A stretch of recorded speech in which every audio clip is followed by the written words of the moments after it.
What a day. It's going to be fantastic because the talent has descended on the epicenter of chess in the world. Yeah, we are in Chennai. I mean, it has given us 2 world champions already. I don't know how many we'll get in the future. So, if you perform here, you make a statement to the world. Absolutely. And we all remember the first edition of Chennai Grand Masters in 2023 when Gukesh and Arjun jointly won it. But that helped Gukesh to reach the candidates and then eventually become the world champion. Last year was a Cinderella story with Arvind Chidambaram winning it. And since then, he's been going upwards in the world of chess. So this year, the big question is who's going to take the top prize home? Sahaj bhai, what's your thoughts here? I think, I mean, objectively speaking, I mean, on paper, I think Arjun has the highest rating. So I'm going to say Arjun, but let's not forget there is Anish. And last year, Arvind was somewhat of a surprise for many fans out there. So, anything can happen in this tournament.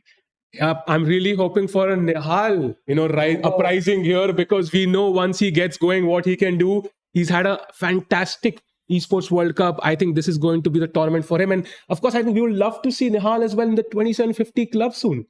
Yeah, I think Nihal is going upwards right now in his career. And he's here with a very, very well-known grandmaster, Vishnu Prasanna, who was the former trainer of Gukesh. So now Nihal is working with him. Who knows? That will create some kind of a magic here. But we must tell our viewers that we also have the challengers section with 10 really, really talented Indians who are taking part. And in there also, we have some amazing names. Absolutely. There's Pranesh, there's Aryan Chopra, someone from Delhi, as someone from Delhi. So it's nice to see that. And of course, there is Vaishali, one of the top women chess players. And there's Harika as well, who had a fantastic run at the Women's World Cup as well. And there's Adiban, let's not forget. Yes, Adiban, yeah. Oh, we can see him on the screen here. Adiban there. He's always in good mood, good spirits. He's talking with buddy Pranav.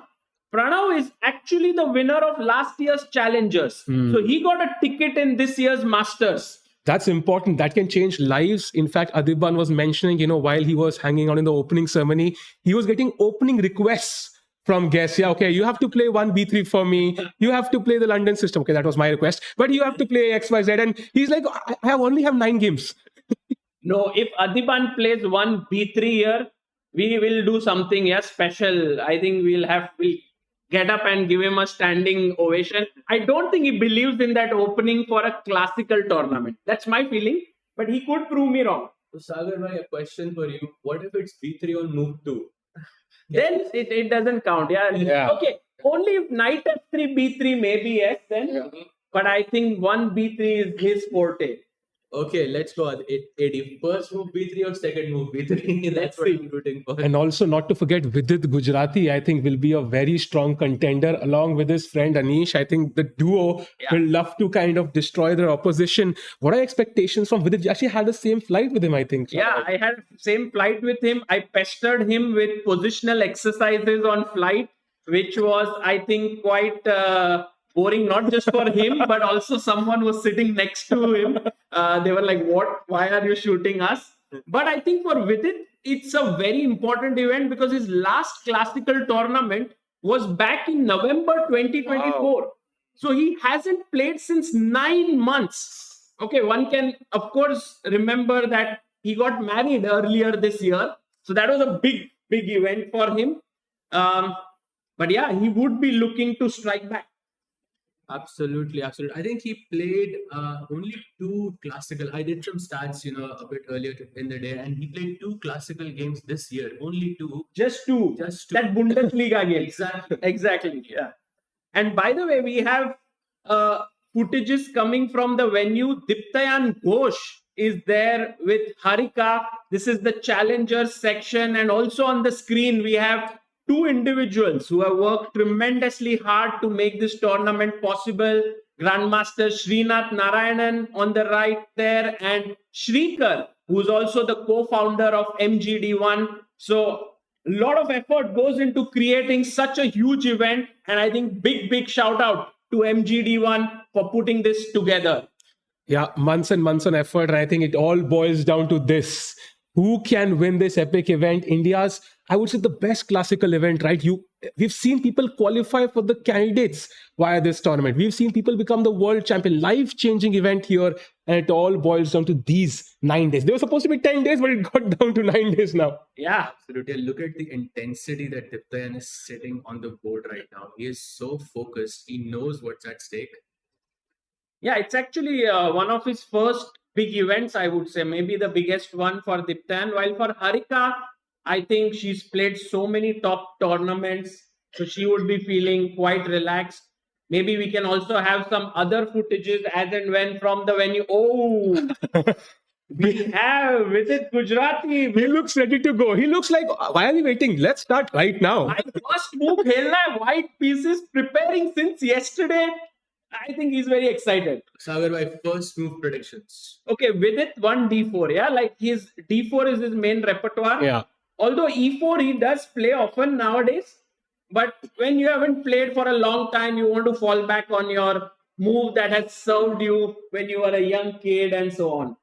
Absolutely. I somehow think one knight f3, when I was checking their games in classical, especially Anish and Vidit, they also play knight f3 quite a lot. So I'm kind of hoping for some exciting chess with knight f3. But let's see. E4 is generally playing with some faster formats. Would that be accurate, Sagar bhai? Could be. Although with Vidit, we never know. Yeah, he was Vidit 2.0. Now he could be 3.0. He might have changed his strategy. What are the head-to-head stats between Vidit and Jordan? They have played against each other before, I'm pretty sure. And they are good friends because Anish is a common friend to both. Who's leading? So they have played 17 times What? with each other. Wow. And the score is 10-7 to Vidit. Wow. And the last classical win was it went to Vidit in the French league in 2023, where Vidit played, guess what, knight f3. Okay. Oh, nice. Some great research here, Shahid bhai. How much preparation have you done for today's stream? I was just missing the playing part of the game, so I was just preparing for all the players as opposed to just one. Wow. By the way, Jordan also, yeah, he's so well prepared in the opening. I remember, like he won one of the Tata Steel tournaments, right? So if he catches with it in his preparation, then anything can happen. So I think Vidit he has worked for Magnus Carlsen before. Yeah. In his world championship. So Jordan is that guy whose opening we will definitely focus on. And what about our top seed of the tournament, Arjun Erigaisi? Who is he facing today?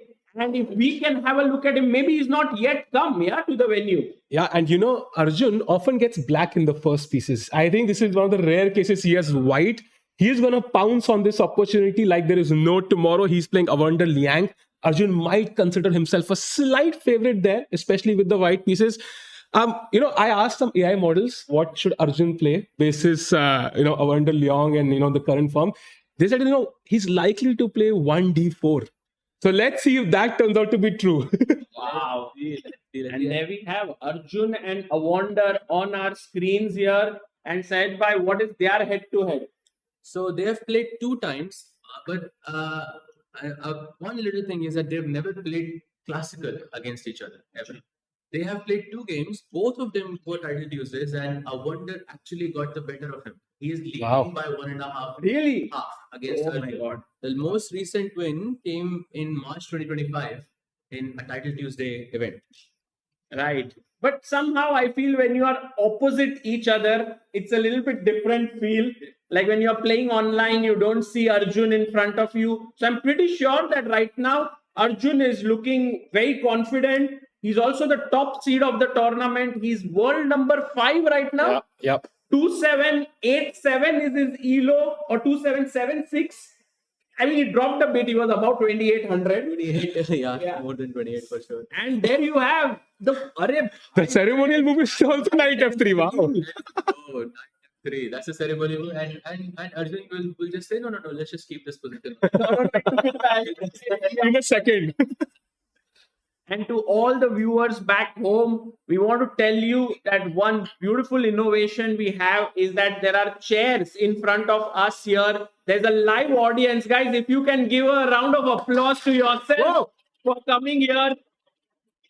Thank you so much for coming. We have tickets that are there on sale. So if you can come, you can follow the live commentary. You can go inside the playing hall. A lot of excitement here in Hotel Grand Hyatt in Chennai. So if you are in and around Chennai, that means if you are in India, just come over. And the playing hall itself, when you have such high stakes, is so you feel the tension inside the room, even if you're not playing. Correct. So it's totally worth to be in that playing hall and kind of experience these players firsthand. And handshakes. Handshake. Ajjubai with his first move, guys. Oh. Unsubscribing. I think that he also asked Brock and then said, no. Yeah. I'll just pull a... E4, E5, Knight F3. I'm pretty much thinking this will be a huge theoretical battle. Yeah, Knight comes out to C6. Yep, I think players are moving very quickly. Choose between Italian. Oh, I got scared for a second. Bishop D3. Time slip right there, but Italian opening on the board, very, very typical at this level because you get to keep more options whether you want to play C3 D4 as on the board, or you can play C3 D3 and keep the position a bit more balanced, positional, stable, thoda aram se. We are following the main line. I think Arjun is going just one step forward. He's like, let's not have fireworks straight away. Let's build this position slowly. The famous Italian is, of course, played at the top level. Like, I've seen thousands of games being played. And we'll see if Arjun is better prepared or Awonder. And this is the beauty of chess, right? So when you start playing chess, this is the first opening you sometimes learn. And you see the same opening being played at the top level of chess. It's just how complex chess is that even after 20 years of playing, you're still playing the same opening. Correct. And in this Italian, sometimes white will play H3. Sometimes he will go rook E1. Sometimes he will put his knight on D2. Sometimes A4 and knight A3. All these options. Bishop E6 first. So many possibilities and move orders that top players also keep forgetting their lines here. Absolutely. And that's the benefit of playing Italian, because all the moves that you mentioned, you don't even have to play them in the same order. You can play them. You can play A4 now, you can play rook E1, you can play H3. All of these moves you can just transpose into one another, and one small little change can, change the entire position. Like, for example, I know this for a fact that if you play H3 too early in this position, black has this idea of H6 G5, which can be quite lethal. So you wait for black to castle before you play something like H3. That's very important. Yeah, very important insights by Sahaj Bhai here. Well, he's the only grandmaster on this panel. So we are going to, Sahil Bhai, go back to him for many of the expert advice. Yeah. I think he's in the corner there with the expert advice. So always switching to you, whenever we need that important crunch advice. And for now, Sagar Bhai, I think we're going to see time pressure for sure in this tournament. Oh, by the way, time control, we should tell our viewers, Yep. So we have, 90 minutes for the game, and we have a 30-second increment, and there is no additional time, right? So that means we'll see a lot of time pressure moments here. And oh my God. Wait, knight G4 coming at the F2 point. We thought Arjun is the one who creates these positions where there's direct attack, but Awonder goes for it. Absolutely, and Arjun responds so fast. Still in his prep. I mean, rook E2, castles. Maybe H3 now? Sagar, okay, there is no F5 in this position, and I'm very thankful for that. Yeah, because after H3, F5 looks very dangerous. So you must play H3 right now, because if he waits for one, black can go King H8 and get away from that pin, and black can push F5 and sack that piece, and maybe it's possible somehow. That's very interesting. Sahil Bhai, if we can show it, he did play H3, but instead of that, if knight came to D2, then Sahaj Bhai's idea of King H8, H3, and now F5. Wow. Up a piece there. Fantastic. It looks dangerous. Takes. You move the knight. Queen is coming to H4, pawn to G3, and it's GG. Why? But actually, H3 happened straight away. Knight went back to F6. And now Arjun is the one who's thinking a bit. No, not at all. No thinking. Rookie one back. Wow, I think I'm very surprised by how fast both the players are playing. I think they also got one extra day of prep. I'm sure they must have looked deeper into the lines they're planning to play. But I'm very curious. So we had a shift in the rest day. I asked Vidit also this, Anish this. Do you think players will play different openings now because they got that extra day? I was actually sitting with them on one of the dinners, and they said that the dynamic of the tournament has changed because tiredness will creep in towards the later rounds. Earlier, it was like you take a break, and then the last 4 rounds will be much easier because you have taken some rest. But now that that doesn't exist, we will see more mistakes perhaps happening in the second half of the tournament. Ooh, it's going to be exciting. So who can kind of manage his nerves, his energy? Everything matters, not just the chess skills and pawn to h6. Yeah, very solid structure from both players. Simple chess happening here. One thing we also have to mention is who are the players coming here to the tournament with. Like Awonder has come alone. You usually see him hanging out with Ray Robson, who's also from his country. But I generally see Arjun super focused. And his mother is here. She has come all the way. And I think when Arjun is traveling with his mom, he's very, he's like, I want to win this tournament. I want no distractions. I want to focus. Absolutely. And Knight B2 played. I think now we are gearing up for that attack with Knight F1, Knight G3, Sagar bhai. And suddenly it looks very, This game is going to be a build-up. A lot of fun. Sahil bhai, should we go to another game? Absolutely. I think let's move on to another one. I would suggest maybe we check out the game of Vidit Gujrathi because we started off with D4, Knight F6, C4 and G6. So by D4, I guessed it. Yeah. So which opening are we expecting from Vidit in Jordan? Are we going into a King's Indian? Are we going into a Grunfeld? I think one thing is for sure that Jordan kind of surprised Vidit in the opening because you can look at his time and he's thinking for about 4 minutes already, which is a bit unusual this early on. Jordan tends to play more Grunfeld, I feel. So, but King's Indian is also possible. But there is also a very crazy line here, Sagar. You can play H4 here. What the hell? You can play H4 and it's quite dynamic and it's very, very dangerous if you don't know what you're doing. But of course, these players are elite, so it's very hard to surprise them on move 3. Like imagine from Vidit's POV, if we take one move back, he would be preparing here E6 the entire night, and he would be like, okay, Queen's Gambit, Nimzo Indian, Queen's Indian, Bogo Indian, and suddenly Jordan goes and pushes G pawn, and now Vidit is like, okay, all preparation is out of the window. Kare kya? Board pe. And Jordan is sitting calmly. I think he has looked at the next 233 moves already. So he has no stress. He's looking, where's the water bottle? I'm going to catch some water. Maybe where's the washroom? He's not stressed at all. And Vidit, who was looking, pumped up straight, and now he's a bit more slumped in his chair and trying to figure out what Jordan has prepared. H4 ho gaya to maza aa jayega. H4 will absolutely be crazy, but I think from Vidit's perspective, it makes sense that he's thinking because Knight C3, even though it feels like a very natural move here, it's still a committal decision. Besides Knight C3, you can play F3, for example. F3 is very, very crazy. You can play G3, which is this Janshetto Grunfeld type of a structure, which we know is with its forte. Exactly. He loves it. So he's now debating, what has Jordan prepared and how can I get him out of prep and get the better of him in this game. Guys, so much is happening under the surface, right? We see two chess players just sitting on the board and we think, "Arey, kya ho raha hai? We can't." But actually, it's all these work that happens in the background. Have they prepared this line or not? And too many things working right now in the mind of Vidit. We'll come back to this game. We want to see what Vidit does. Should we go to the game of Anish Giri? I'm equally shocked that even here we only have 2 moves. Oh boy. So Vidit and Anish surprised together. I thought Anish was white. This is Anish's line, no, Petrov? Anish used to play exclusively, I think, until a certain point, if I remember correctly. Black pieces, yes. Oh, but right now, is this the right opening? Because I do see on the board some other moves, yeah? Oh, some moves have happened. Got it. So we don't have the moves. E5 happened. They happened, yeah. D6. It's the updated now. Yeah. Oh, G6.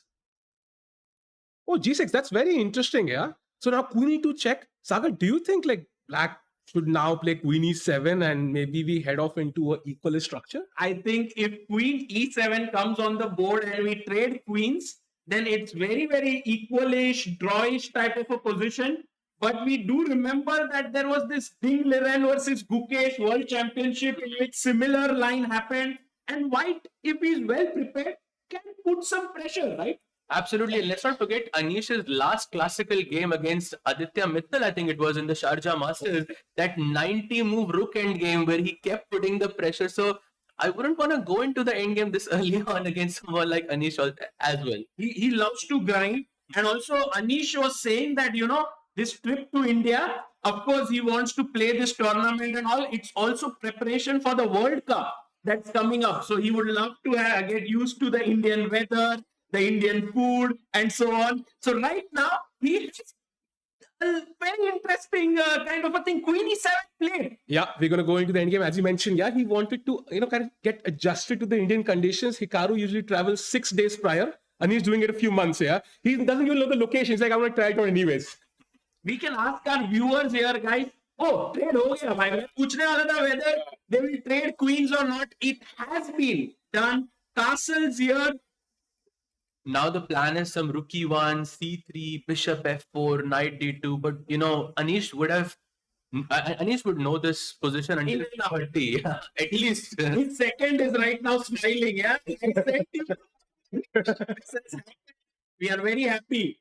Sagar bhai, let's go to Vidit's board because something very crazy has happened. Yeah, we are. Oh, it's King's Indian. It's the seventh variation. By King's Indian, mein Zemesh is considered to be one of the most aggressive weapons. Yes. And with it, playing this means that he is out for a full-blooded fight. Bilkul. And Sahil bhai, I think you will remember this that game of, I think it was Prague versus Rapport. It was It was voted as the game of the year. It was F3. It was F3. It was this line. Crazy. It can be crazy from both sides. But I'm worried, why did we think for so long though? That's the question, right? He thought for like 7-8 minutes. Was he trying to remember all the lines here? I think Vidit was channeling the spirit ki bhai aaj fight karni. No positional chess. Meditation before salvation. Like exactly. Before the storm, exactly. For all that we know with it, he does meditate every day. And I think he's on this streak where he has meditated for last 1400 days. Yeah. Wow. His meditation streak is longer than his chess streak, I think, at this point. So that's pretty impressive. And we have the King's Indian structure. So we're going to see Black Castle soon. Maybe we can have a brief look at the Vincent against Nihal game. And kind of Nihal. Yeah, and we have d4 again. Knight f6, finally. Another one. Finally, we have a Gruntfield on the board. Yeah, So we have one King's Indian, one Italian. Now Grunfeld, like many different openings being played here. Absolutely. And Nihal played c5, which is, I must say, I have not seen this move much here. Usually you go short castle and then you go for c5 plans, but clearly Nihal is in his prep here. So Nihal making a move which the engines consider as dubious, and Vincent, who is like super well prepared because one of his trainers. Does anyone know who's Vincent's trainer here? Wow, very nice. Peter Lecco is the trainer, so he's one of the most well prepared players out there, Vincent. And now Nihal makes a move that puts Vincent under question. Like, what should I do?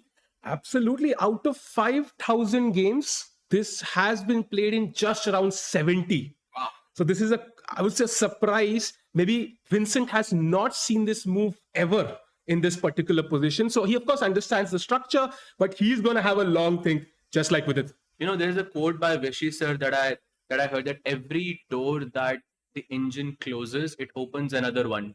This is the door that he's talking about, C5, which would not be played 10 years ago, but because of strong engines and of course so much experience, you are able to experiment so much early on. Yeah, and actually this is such a important event for Nihal, right, Sahaj bhai? Because in a way, this is, I don't remember when did he last play a super tournament. Maybe he plays all these super important open events where there are strong players. But a closed round robin event for Nihal, maybe it's the first, yeah? When you said super tournament, I was thinking of that game of Anish and Nihal when Anish was the queen up in the EW. Yeah. Immediately that came into my mind. I think that was crazy. Yeah, I mean, online chess, Nihal is one of the best. Like, you can consider him in top 5 in the world with Hikaru, Magnus, Alireza. But when it comes to over the board chess, he's definitely the one who is, has to break into the top 20 mark. And perhaps if Nihal starts playing well in this tournament, it could be a huge thing for Indian fans. Yeah, I think his favorite format has been online for a long time. He's put in much more energy as compared to the other Indian youngsters. But agreed with you. I think once he crosses 2700 again, he starts moving towards that world top 20, world top 10 rank, then automatically I think we could have an Olympia team of 4 Indian players with a rating of 2750 plus. Oh, that would be a dream. Actually, right now our Olympia team is Prag number 1, right? Then we have Arjun, Gukesh, who are all very close. World number 4, 5, 6 or something like that. Actually, Arjun and Gukesh have the exact same Same rating. rating. Yeah. So we have these 3, and then we have Arvind, who is doing really well. Then we have Vidit, who's also right there, 27-20. And if Nihal comes up, then, it's like not even top 5. We have 6 players who are strong. Imagine being 2720 and not making it to the Olympia team. I mean, it is insane. So here, Vincent facing the aura of Nihal Sarin. Maybe we can switch games yet again and have a look at the game of Pranav versus Karthikeyan Murali. I've been meaning to check this game out because the H pawn was touched, and whenever when you play H4, I think you should go to that game because it's the Rosolimo, black plays E6, very, very logical, takes D3, and now H4. Wow, this is very, very interesting what Pranav has done, and the clock timing suggests that he's still in his preparation. Pranav is someone whom even Magnus Carlsen is very fond of. Yep. He calls him the buddy Pranav. They were in the same team in the European Club Cup, and there I think Pranav scored a very important win. He's this kind of very tricky player. Yeah, he creates this mess on the board, and last year we saw him winning the Challengers. Can he do it against the Masters? I think he can. He's also kind of lucky, as the drawing of lots, he got the number 1 drawing of lots. Anish also mentioned, lucky Pranav, yeah. So he has luck on his side. He has chess on his side. He has that golden opportunity. He can pull this off, and his opening preparation kind of tells us that he's prepared. And correct me if I'm wrong, number 1 spot means you get double whites. Yes. In the first 2 games. Yeah. That's a huge plus as a player because you can push for the win and you don't have that stress. So I think, and also H4 on the board against Karthikeyan and Murali, I think things are looking good. Very interesting position. And Karthikeyan, by the way, guys, still, I guess 1 week before the event, was thinking I'm going to be the top seed in the Challengers. And then suddenly Fedosiev couldn't make it. And so Karthikeyan came into the Masters, which is a big, this is a big opportunity for him. But on the other hand, what about preparation? You're going to face all these big guys. And are you well prepared for it? Yeah, he's looking at, Adhiban's B3 lines, and suddenly he has to play Arjun. Now he's like, wait, there's no B3 on the board. So I think this is going to be fun. And, Pranav will be fully prepared. So this game will be exciting, as you mentioned, Sahaj. So which game shall we switch to now? We've had a brief look at all the games. I think Arjun's game, we should go back. Absolutely, because Arjun, not because of the position, because of his time. An hour and 35 minutes. So let me just tell you guys, you have to play, you get half a minute with each move and 1 hour and 35 minutes. That means you are taking the time to process what your opponent played, writing the move, and then playing the move, and still you're gaining time. 135 is very unusual at this level. Very, very unusual. And one thing we have to give it to Arjun is impeccable preparation. But that being said, when we go to freestyle events or so on, he's also playing there well without preparation. He's like this complete player. Give him any format, he'll do well. Classical, rapid, blitz, freestyle, Arjun is there.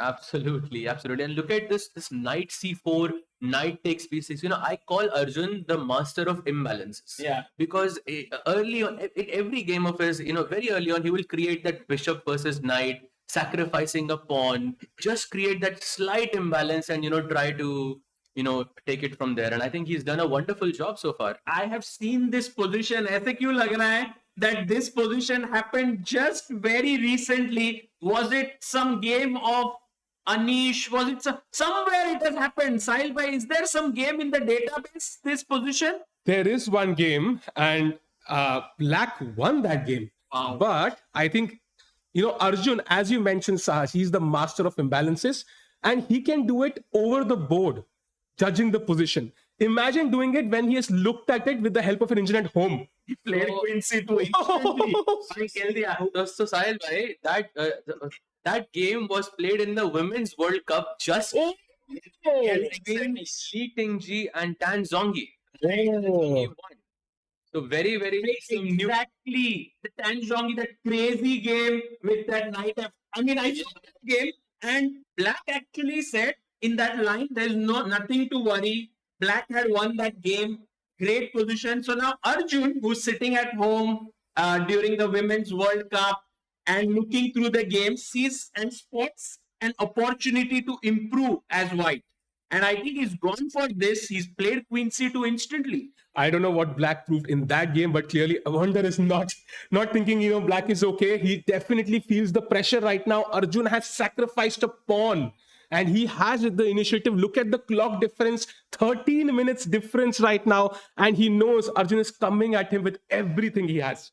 Yeah, absolutely. And the compensation being, of course, him having the double bishop advantage, and Black's queen side structure is a bit damaged. That d6 pawn can be a target in the future. Bishop f4, rook d1. I think White's next few moves are very simple, Sagar bhai. But on the other hand, for Black, it doesn't feel that easy to break. For example, bishop e6 is what I would play in this position. But it doesn't even appear in the top 3. So I'm assuming it is a mistake. Yeah? It's not a good move. Wow. I think Awonder would have looked at this game. I remember he was at the Women's World Cup as a second to Carissa Yip.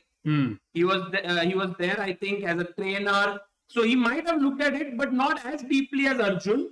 And so now he's trying to figure things out. And Sahaj Bhai says, Bishop e6 is bad. It's just a simple developing move. And it's not so great. The engine suddenly rises up. Absolutely. And the answer is bishop to a3, rook d1. And again, it seems you can also play bishop f4. I mean, White has a complete free hand to target that d6 pawn, and Black's position looks quite dangerous. I think this is what he knew. He knew that Black's move here is going to be very difficult. So a very critical moment for Awonder Liang here. What else comes to mind here for Black? Because clearly bishop moving ahead was a normal move. Maybe do you move your knight to e5? Is that a possibility? So Sahil, knight e5 is a good move, but after you play bishop d7. First, you got exactly. But on the other hand, I need to wake up. You're not supposed to take the rook even. You're supposed to play knight takes knight and then bishop f4. So yeah, I don't think this is very, very crazy. I was not this genius where I thought, if he takes my rook, I'll play intermezzo, knight takes knight. No, I didn't see it. But yeah, bishop d7 made sense. I mean, it's like the bishop pair. You see it's in its influence right now. Look at the pair attacking the rook, attacking the pawn, rook coming here. Like Black's pieces are not even developed. I think we're going to see like a 30+ minute time difference here very easily. Do we see the camera of the playing hall? Because I'm pretty sure Arjun is walking like this, calmly in that zone. Yeah, there you see. All players, by the way, keep walking. I can see Anish there, Adipan, Pranav, Pranesh, and there he is, Arjun, with 2 of his hands in his pocket and walking around like as if I know everything here. Awonder. Now it's your turn to keep thinking. Absolutely, and that 1 hour and 35 minutes is a proof of that. I mean, this is completely insane. And by the way, the only player to have above, I think, 1 hour and 30 minutes even in the entire tournament. Actually, no, Harshvardhan also has 133, but 135 is still very, very impressive here, Sahil bhai. Very. Wow, and I think as Arjun thinks, his opponent thinks, sorry, and he might think for a long while, maybe we can have a look at the Vincent against Nihal game. Yes, very interested if Vincent made a move. Yeah, he took that pawn, and that was the best move. And Nihal quickly, by the way, 10 minutes Vincent took for this move, 39 seconds by Nihal. He plays bishop e6, and now knight to d4, best move by Vincent Keymer. So he's not backing down. By Vincent Keymer is that guy who, in freestyle chess, when there was no opening theory, he would often think for like 10, 15 minutes in the opening for one move just to understand where his pieces belong. So I'm pretty sure he's not intimidated by Nihal's preparation. He brings his knight to d4 and has a very good position. He's asking Nihal, what is your prep all about? Exactly, and he's gonna take that bishop on e6, and generally we have this rule, there's this golden pawn, because it's something that I was taught when I was very young, that the F pawn is the golden pawn, and you don't touch it unless you absolutely have to, because it weakens your position. So knight takes e6 sort of takes away the double bishop advantage, number one, and also you have to forcibly, move your golden pawn as well, which can be a bit tricky for Nihal. But if the engine says that he is better, I mean, clearly he's still in his prep. He plays the best move with knight c6. But this is a problem, right? I mean, if I take on e6, the golden pawn is moving. Right? It's moving, and somehow I feel practically, right, unless Nihal can equalize completely in the next 5-7 moves, like he will have to suffer for a majority of the game here. And I think in general, guys, always remember that players like Vincent, Anish, Arjun, Vidit, who have played at super tournaments all their life, once they get a good position out of the opening, even if they have less time, they are able to grind it out. So here we have to be super careful. Absolutely. And I think we should go very quickly to Vidit's board as well. Because guess what? The same position we were discussing between Prague and Rapport, that game, this is the exact same position on the board. Wow. Can we have it on the big board here? The move, little pawn move, a6 has been played here, Sahaj bhai. You have to explain to us, why is that pawn moved on the side of the board? So the idea is white wants to castle on the long side with queen d2 and long castle, and black says no.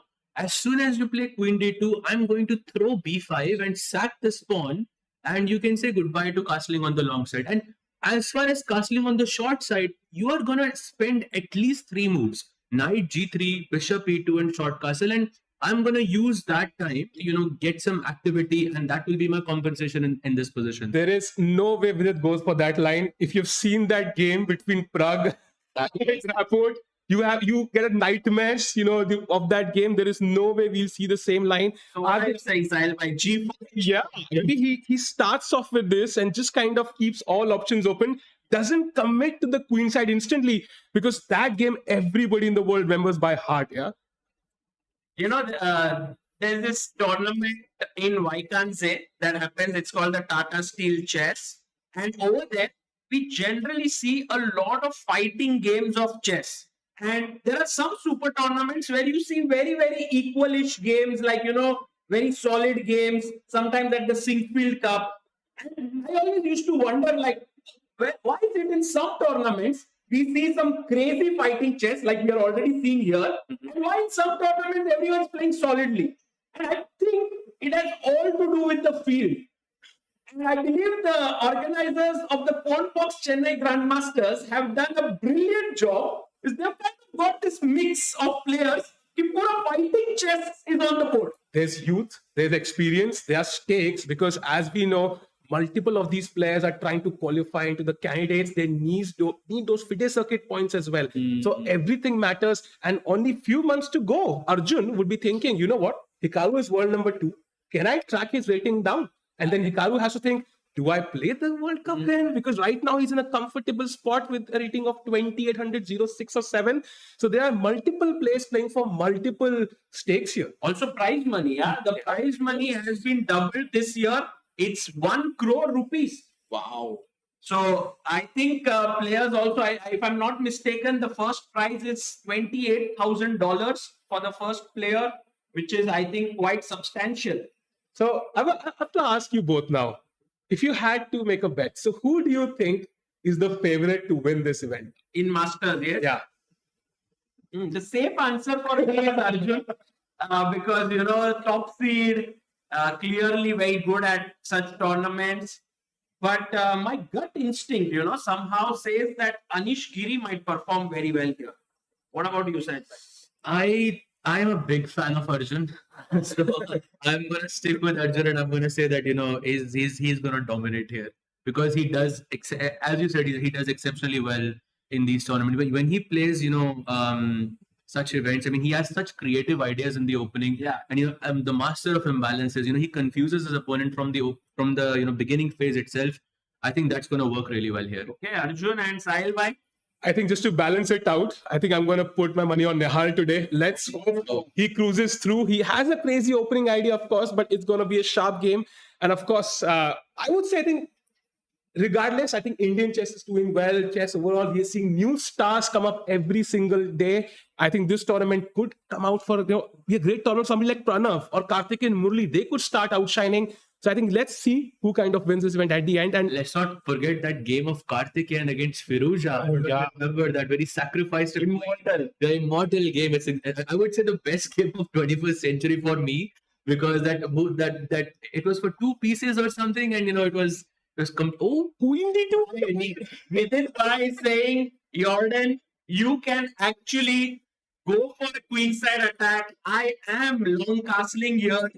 Or do you think that he can still keep that option open of going kingside, or he has made up his mind? He's not gonna castle. I think he's inviting b5 so he can capture the pawn, and at least he will have an extra pawn in the position. And I don't know if he will castle on the long side after this. This is what I expect will happen. Takes. You mean he'll give up a free pawn? Yeah. For compensation. Black plays e5 here, and then d5 also is there. The white looks active here, but you're only sort of developed when your king is safe. But you cannot castle on the long side because you have the A and B files. You can't castle on the short side because it will take you 3 moves, and black is breaking the center in the next with d5. So it's what are you doing here? Wow, You did not get an invitation to play in the challengers. I played the qualifiers. No, How was it? I did well in the first half, but then uske baad I started showing my true self after that. But you already had to commentate, yes? Yeah. I was going to comment it anyway. So but it was very fun to play against against the top players of India. It was so much fun. And I think when growing up, our coaches would say there's this dubious sign that some moves have attached to it. Do not go for those moves. Nowadays, engines have made it into theory. For example, sometimes you saw in a couple of games, now b5. And now what does Vidit do? For example, the best move is bishop to h6. Just allowing to, lose that c4 pawn unless he's prepared. Yeah. This could be a huge red flag for Vidit. So Sagar bhai, just judging by the time, I think it is Jordan who is better prepared. Yeah. Because he has only spent 5 minutes, whereas Vidit has spent almost 20 minutes in this position. And for sure Vidit knows that game between Prag and Trafford, and that's what's going through his mind. To not repeat that. And if I remember correctly, Prag took the pawn on b5. He took there, yeah. I think so. I think Prag took the pawn on b5. Sahil bhai, correct me if I'm wrong. If you see the game on the database anywhere. Yeah. I can check it out, but for now, Vidit has to look at this position with fresh eyes. If I am khelenge kya, should I take the pawn? Should I go bishop at 6? Oh, he took the pawn. The pawn. Wow. He took the pawn. He takes the pawn. That's a question mark already. Jordan Van Forest, as we mentioned, his prep is impeccable. He's already gotten what he wanted out of the opening. I am sensing, some trouble here for Vidit Gujrathi. Could very well be, actually. If Vidit is not well prepared and Jordan is in his preparation, it might turn out badly here. And now Vidit must take the pawn, right? If you take once, you have to take it again. It's too late to turn back. You have to take the pawn. Black plays c6, black plays e5. And Sahil bhai, I think this is pure chaos. And Jordan is not thinking at all. He knows. He's seen this with the help of a computer at home. I think this is full pressure on Vidit. We're going to see another huge time difference here. And I think Jordan could be the favorite already in this game. Would you agree with that? Maybe not a favorite, but for sure, definitely putting some pressure on Vidit. Position is equal, but yeah, if you're a pawn now and still equal, it means that it's a dangerous gambit. Absolutely. And I think being with it, I wouldn't be comfortable here as white. First of all, because it's such a messy position. And secondly, because my opponent seems so well prepared. That's not a nice combination. He made his move and got up. That's also sometimes irritating. Yeah, you make a move, you get up, put the opponent to think. By the way, in the crowd, there is one famous word that we attach to Vidit. We call him VD, but there is a word that comes in front of it, and that's what he did here. Yeah, he captured a pawn. Do you know what Vidit is called? Anyone? Yes, greedy is what Vidit is called, and he actually sticks to that. Oh, a pawn, I'll take it. I'll capture the pawn. I think Vidit in general, it's his strategy in general, his play of style. He captures the material and then kind of challenges his opponent. Okay, prove me what compensation you have. It's worked for him so far. He got to the candidates by that strategy. But of course, here the problem is I don't think he's that well prepared. So he will have to make those decisions using the time on the clock. And Jordan has seen it already. Jordan, if he makes his next move quickly, then I'll be like, okay, then it's trouble. But if Jordan takes 10 minutes here, then already things are okay. So I don't think Jordan will think here, because if you prepare this as black, you know e5. Because, this is where the direct moves finish, right? Because you attack the knight, white retreats, and then you see the next move. And then I would expect Jordan to think. But right now, he got into that typical chess player pose. He got into this. Any chess players here would know that when the player does this, he's already in a thinking pose here. So maybe Jordan is just confirming his analysis. Maybe he's prepared. We'll come back to this game. Very, very critical and important position here. Yeah, maybe we can switch to the Anish game. Not many developments, but it feels like a position where white is kind of playing for two results, is castled, has free development for his pieces. Do you think there's any risk for white as Anish here? We need grandmaster analysis here, because for someone with a just normal understanding of chess would think, oh, it's so equal. So said by, you need to break this down and tell us why is it that the bar favors white slightly here. So I think firstly it's because white's king is safe and black's king is in the center. That's number one. Number two is I think white's pieces are slightly better placed. Like I generally it's considered that a fianchetto bishop is great, but in this position our pawn on d4 sort of blocks that bishop. So I think that's a good thing. And when we think of the next few moves for white, it's very easy. Bringing out the bishop on f4, bringing out the knight to d2. All of these pieces are focusing towards the center. Now I'll ask the same question for black. That black knight on b8 has to go to a6, which is not at least close to the center, right? It's going away from it. And secondly, that bishop on c8 wants to be on f5. Yeah. But that square is not given to him. So if you play the next few moves, I think black is going to struggle here a bit. But the difference is not that huge. I still think the position is balanced, but Anish is known to grind these positions for a very, very long time. So I think this will be a tough day. At least it will be a tough battle for Robson. Yeah. Don't be fooled by the appearance of this position that, it's a very little pawn move here being made and the symmetry. I think Anish will definitely put pressure on Robson here. Yeah, and Robson and Leong both have traveled from the US. I don't know if you feel this way, but the more you travel, the more motivated you are. Sometimes to kind of crush in an event, it's a lot of effort. You feel very motivated if you can get over the jet lag. Yeah. US to India is completely another ball game than Europe to India or India to Europe, because it's like 9 to 12 hour time difference. Yeah. And it's not so easy. It's definitely. I took one flight from Dallas to Delhi and I lost a whole day, basically, a full day just flying. So it can be very challenging indeed. And by the way, just to quickly go to Vidit's game, because e5 was played in that position. Very quickly, yeah. very, very quick. I'm not sure how much time he 2 took. minutes. He just took 2 minutes. Jordan Van Forest goes for E5, guys. Vidit Gujrathi in surely some distress here. But let's see what he can do over the board. Yeah, and apparently the best move here is d5. And then black's best move is knight b6. Just for context, like you're kind of giving up this pawn, coming up with knight c4. I think if this happens, we'll pretty much know if Jordan is still in prep, yeah? Absolutely, and that this knight b6, knight c4 looks dangerous as it is because you take the dark bishop, which is the most important piece for white, because it's the only bishop that challenges the king's Indian bishop. Yeah, that's the source of black's power, if I may. But if you don't play d5, then black will throw d5, and that looks even more dangerous. So what black is planning for d5 here? Yes. My goodness, that's why Sahil by pushing the pawn is important. I am a million miles away from castling. We will reach Mars before we reach the king's side. I think Vidit practically is under huge pressure then.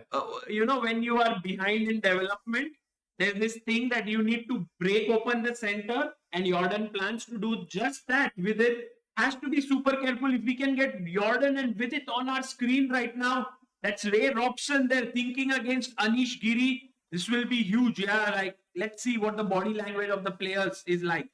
Yeah, I think Vidit's, yeah, you can see him there stressed. Yeah, that meditation will come handy. But the thing is, I think he needs to think, have a deep think, understand the position well, and then he can potentially play a few moves quickly. Because if he goes wrong here, that 1 hour won't mean much. I'm a bit worried. I'm definitely a bit worried for Vidit. He needs to be careful. Let's say a move that I had on my mind was knight c1 to open up the bishop, to put the knight on b3. But Sahaj Bhai has just made us all aware. d5, boom. Wow. It's so much to calculate here. And it doesn't look pretty because white is a pawn up, but that is an a pawn. It doesn't affect the position at all. Black still has that full control in the center, and I think Vidit looks in deep trouble here. As Vidit thinks, he's gonna have a long think here. Look at him. Oh wow! He's like this. He's using all the poses here to think now. Oh, he's put his head wow down there because guys, he's not sleeping here. Yeah, top players are thinking blindfolded. He has the position very clearly in his head. Absolutely, and I also think it's very important to calm yourself because you are. I think the nerves play a very important role, especially in classical when you have this position after move 10. So you have to calm yourself before you start calculating. So I think here that meditation will help. Yeah. So I think as he thinks, we're gonna take a very, very short break and we'll be back with Vidit's next move.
We'll start. Okay, welcome back, everyone. We are live here, and the games are heating up. Things are getting very exciting. With me, of course, is Sahaj here, Grandmaster, and joining us right now is Kinsho Thought. Hello, Kinsho. Namaste, everyone. It's a great pleasure to be with you guys here in Chennai Grand Masters. And I see so far we have some very interesting games in actually both sections. So, I mean, without further ado, I think let's just dive right into it. Yes, let's dive into some chess. But just for our viewers here, you have come all the way from Budapest. Is that correct? Yes, that is correct. It was the longest journey of my life actually so far. Wow. First time outside Europe as well.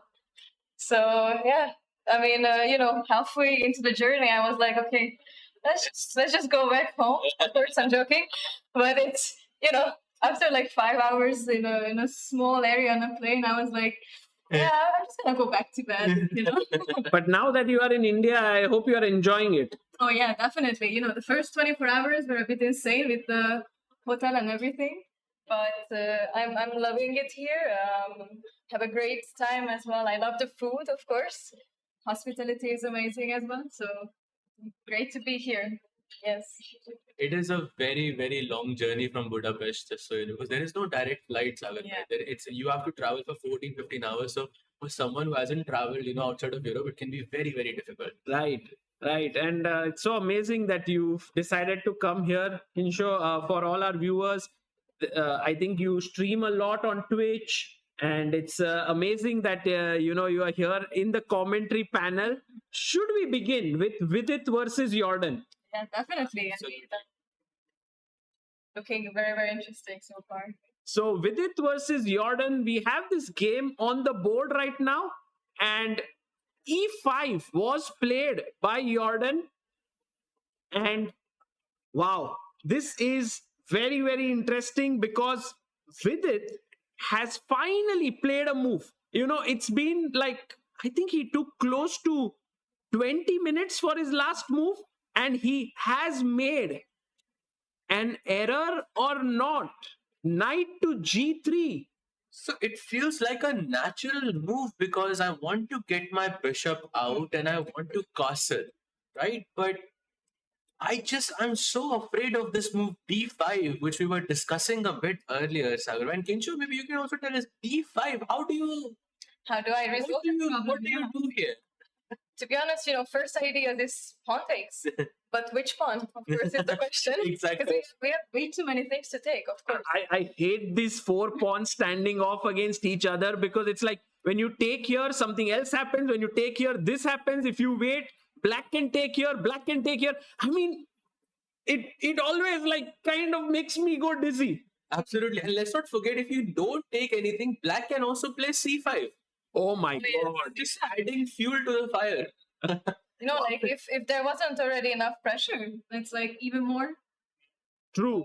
So right now, I think Jordan is deciding whether he should push the pawn forward or not. And this will be an important one because he can also take the pawn in the center. Should we go very quickly to the other game, that is Arjun versus Awonder Liang? Yes, let's do it. Oh, what is this position? So last time we were in this game, Arjun was down a pawn and he had some compensation, and feels like Liang has not made a mistake so far and the position is still quite balanced. He has found all the best moves, Sagar bhai. Remember we were discussing bishop e6 in this position, but he managed to find the best move, which is bishop d7. It looks a bit awkward at first because they say you should develop your pieces, but bishop on d7 is the best move here. And now he responds with bishop f4 and knight to e5. Are we going to see a repetition here, Sagar? No. He simply moved his knight to d4. And now knight c6. Oh, that's what you are saying. Repetition if he went back. And bishop f1 played by Arjun. And pawn push to d5. Maybe Arjun could have prevented this pawn push ahead by putting his bishop 1 square behind on c4, but he went back and d5 has been played. Yeah, e5. e5, knight to e4, and I think this is where Arjun is thinking. It's maybe the first time that he has thought in this game. Am I correct Yeah. to say that, Sagar? Looks like it, yes. I think it's his first long think of the game. He did think a little bit on the previous move here before pushing his pawn to e5 for 4 minutes. But now is the first real big thing. What should he do here is the big question. Definitely, because I feel like if Arjun isn't fast enough, there could be some problems also on c3, no? There could be some rook c8 ideas. I thought at least, that looks like the most natural idea to me. Absolutely. That's a very good point. But of course, we also need to look at the fact that the knight sort of entered our territory. It crossed, the halfway line. And so the question is, what do we do about that as well? Well, we can kick it away, no? Like we can directly push our pawn and the knight is immediately questioned. Where do you want to go? Definitely to c5, I'm guessing. Yeah. And suddenly white is now better again for some reason. No, because Sahaj bhai, the knight can jump here and then can go into d6, c7. All these squares look very juicy. Exactly. That's what the point of f3, and not just to kick the knight away, but also to acquire that important square on d6. An outpost on the 6th rank is always a good thing. Yeah. Here, so I think this is quite good. But after f3, maybe he could have done something else, Sagar bhai. Yeah, maybe here there is some deadly move that black has. Maybe we can ask our viewers here. Some of them very strong players. I can also see some grandmasters in the audience. So definitely not going to ask them to give an answer here. One is also a grandmaster and an organizer here. So he's also very busy, so he won't answer. But anyone, black to play, what should black do here? It's an intermezzo. It's like the knight is attacked, but you don't move the knight. You do something else. If there's anyone who would like to just try it out. But it's not so easy, right? Maybe from tomorrow we should keep some prizes, yes? Yeah. For our viewers. Yeah. Chocolate or candy. So if you attack, you must try to counter attack, not necessarily defend the piece. That's what we're getting at in this position. Yeah, and now queen h4 is a very interesting move, attacking the bishop here, and you can't take the knight because the bishop is hanging, and this could make the position very complicated. And Sagar, one more thing. F3 seems like a logical move. Somehow I still go back to the golden pawn. Because just you can see every time you touch the f pawn for not for a tactical reason, it's just your position somehow becomes worse. Yes.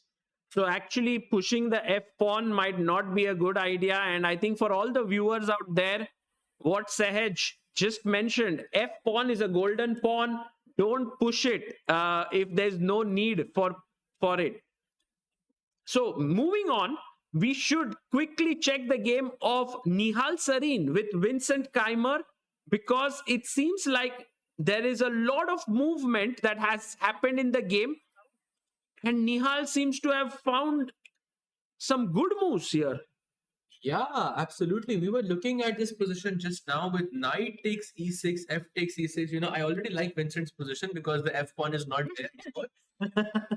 But some exchanges with pawn takes pawn, knight takes pawn, knight takes knight, pawn takes knight, and queen to d2. I believe this is, at least according to our friend in the Silicon Monster here, Queen D2 seems to be the first inaccuracy. And what? Nihal just played rook to f8. I can't believe he played rook f8. Did he castle? Maybe he castle. That's the rook first. No way did he play rook f8. Did he? The idea behind the rook f8, actually. So I'm thinking maybe he didn't like the e8 king to be on g8 because queen d5 is a check in some scenarios. That could be. I'm just trying to make sense of this move. What do you think? Yeah, maybe there is some deep point that Nihal is trying to make here. For me, it feels like some, transmission error, but it's not. It's not a transmission error. He has played his rook to f8 with the idea of coming to f5 with his rook. Wow. So he could have done the same thing by playing short actually, that's true. Yeah, exactly. He just prefers his king on e8 as compared to g8, and that's very, very surprising and curious. But maybe Nihal is of this opinion. This is king is safer here. I think it's not the best decision. Yeah. Maybe, but also he wants to play long castle in this position. What do you think about that? Would you think that's a good move here? I mean, black. For Oh, black, you mean? Yes. Yes. I'm not completely sure. It feels a bit dangerous, but also I don't find the issue with it. So somehow, for my eyes, I would have just played castle and just trying to get the king into safety as fast as possible. But maybe he sees something that we don't, or some certain ideas. Yeah. And I don't know. Maybe it's just because the c pawn is already moved. Is why I don't like long castle that much. And Sagar bhai, and for the audience as well, Vincent Keymer and Nihal Sarin have played a total of 18 times. 18 times. 18 times they have played each other, and the score cannot be closer than this. 9-9 It's 8.5, 9.5 in favor of.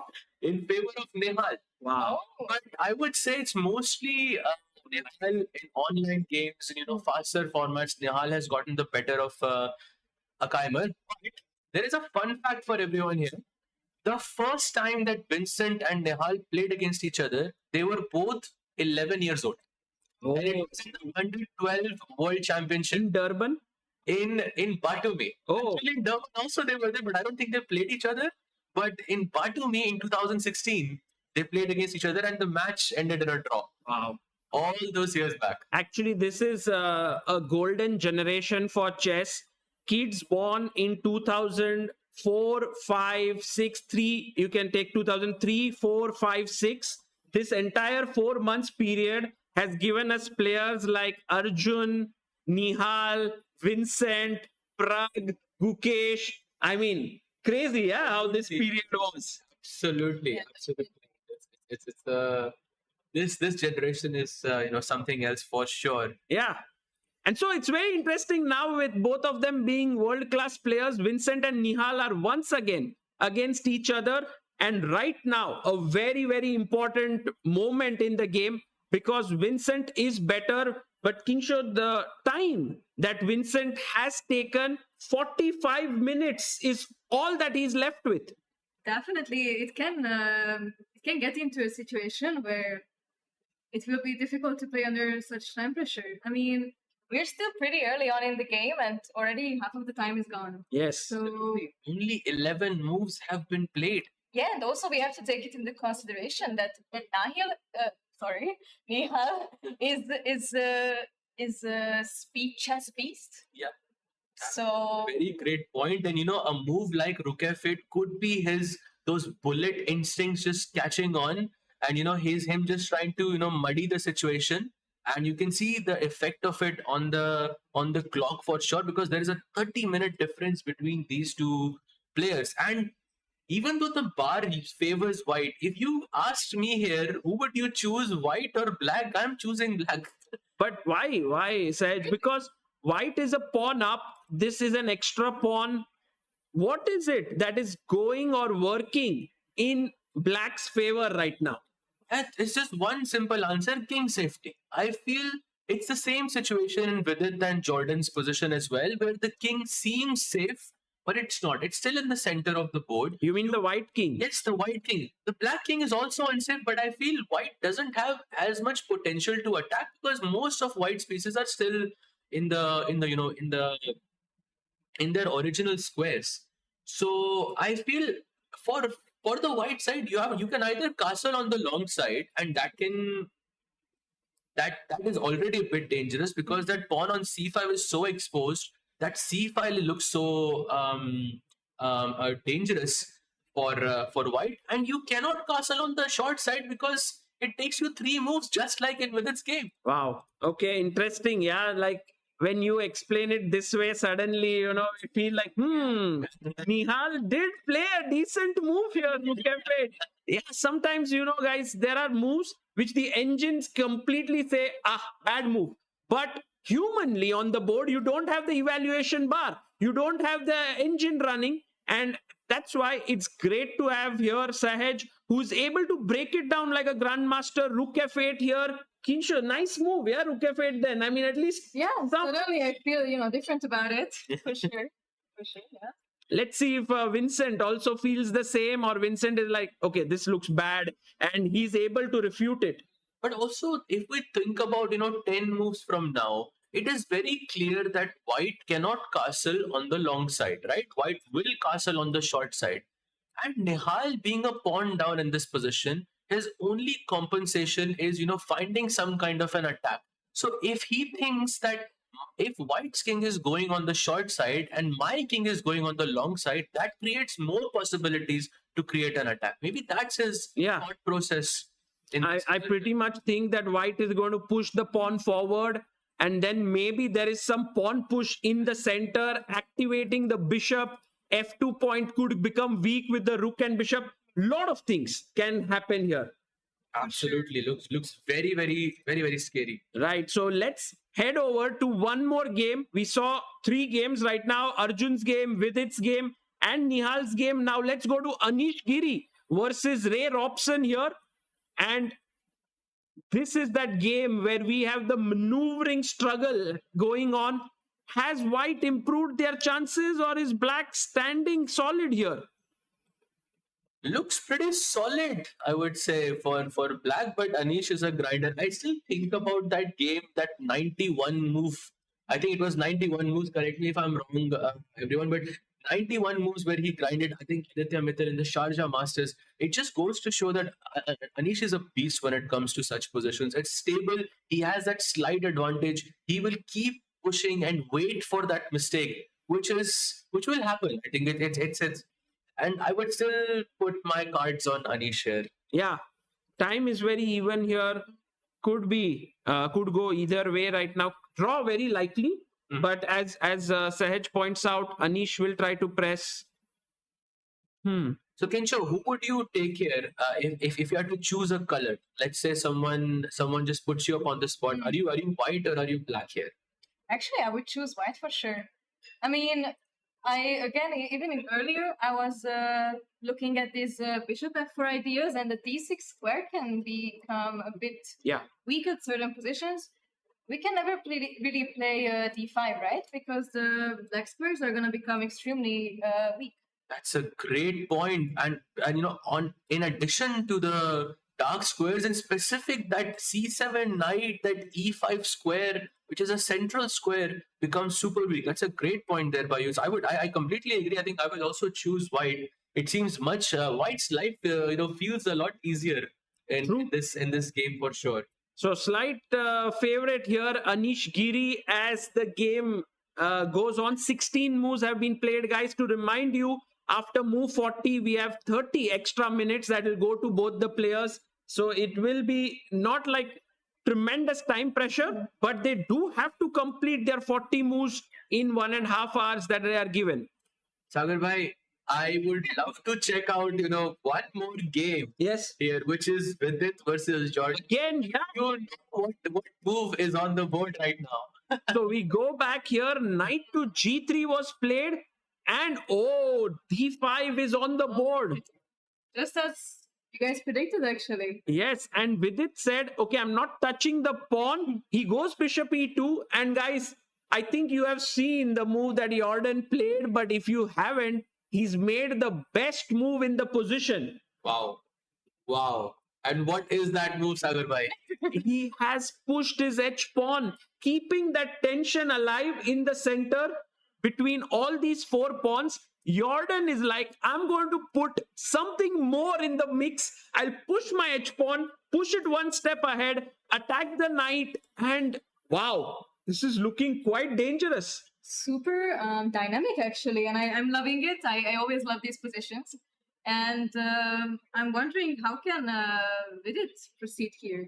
Yeah, he's down on the clock by 30 minutes. His position looks dangerous. What should be White's best way to get out of this? I feel like when you're in a situation like this, your first instinct is to just castle. So I'm guessing I would go short castle here. Black will play h4, I'm guessing. That is your plan. And then I bring my knight back to h1. It's not a pretty square. I agree, it's not a pretty square. But it's a compromise that I'm willing to make to get my king safe. The knight on a rim is dim, they say. But I guess the knight would come back very quickly on the f2 square, right?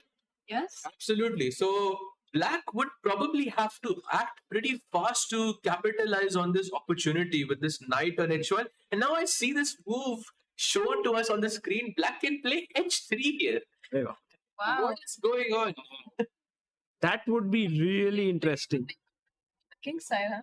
And also, let's not forget, Kincho, that Vidit's time is half an hour less than Jordan. Being in this position, you obviously have to solve some problems here from the white side, some really dangerous problems. And the moment you mess up, it's gone, and you're still half an hour done. Right. It's, Vidit has to really get his act going here. He needs to make a comeback. We've asked all the people who are here on the panel, myself, Sahil and Sahaj, who their favorite is in this tournament or who they think will win. What about you? I was kind of hoping that you guys would forget about that. Because, being on this spot is, always a bit dangerous to answer this question. I personally love Anish, both his on board, like how he plays and his strength and everything, his solidity, and also his off-board Like his tweets, yes? And, oh my God, I love his tweets. I feel like the tweets are more. I care for the tweets more than the But yes. So we have I think it was Sahil and Kincho who are saying Anish. So No, I think I was saying it. No. Yes. Anish, sorry. Me and Kinsho say Anish. Sahil was with Nihal and you are Arjun fan. I'm Team Arjun. I'm always Team Arjun in that sense. So in that sense, Anish has very big support here. Yeah?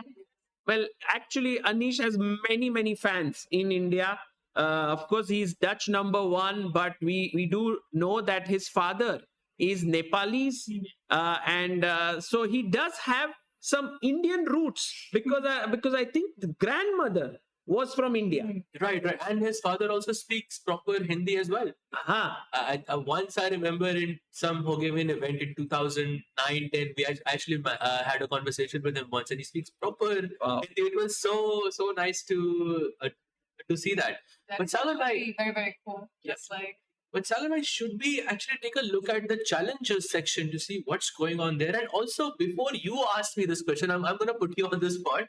Who is your favorite for the challengers section? I think in challengers, we have such interesting players like, Vaishali, Harika. These are the two women players playing there. I'm going to closely follow their games. We have the top seed Abhimanyu Puranik, who is from Pune, very, very strong. Inyan is this young boy who is right now on the rise. He's winning tournaments. He won this Dole Open that happened recently. Then we have Harshvardhan, who is an international master. I personally feel deep in my heart, okay, we have Leon Mendonça also there, who is super good. But in the depth of my heart, if you ask me, I would be super happy if the beast Adiban comes out on top here, because this guy, 2700 plus in 2019, I think 2018 it was when he crossed 2700. He was the 5th Indian to do it, but recently he has gone down on the rating list. He's now down to 2534, but we all love when Adiban is in full flow, and we hope that this is the tournament for him. His home is just 10 minutes away from here. Wow. And Kincho, same question for you. Who would you root for in the challengers section? For me, it's always the female players. I'm a big fan of Vaishali. I remember when I met her and Prague at the Olympiad. I took a picture with them together as well, and it was a huge thing for me. And I just got to meet Harika as well for the first time, and she's lovely. So I'm in full support of my fellow female players. Absolutely, love to see it. For me, yes. For me personally, okay, I'm gonna support Aryan Chopra here. because She's from your same yes, city. exactly. From so Delhi people, have to show some love, to each other. So I'm gonna support Aryan Chopra, but of course, big support to Vaishali and I feel any one of the players that you've mentioned, I will be equally as happy because they are just fantastic players. Adipan is, I mean, such an inspiration. Sagar, I don't know if you know this, but I actually worked with him in the 1B3 course. Oh, I was actually the manager for Chessable in that for that entire course. It was such a pleasure to actually collaborate with him in that course. So super lively. Yeah, well, full of energy is Adiban. We'll look at his game, but I also want to put forth this Harika, who's here.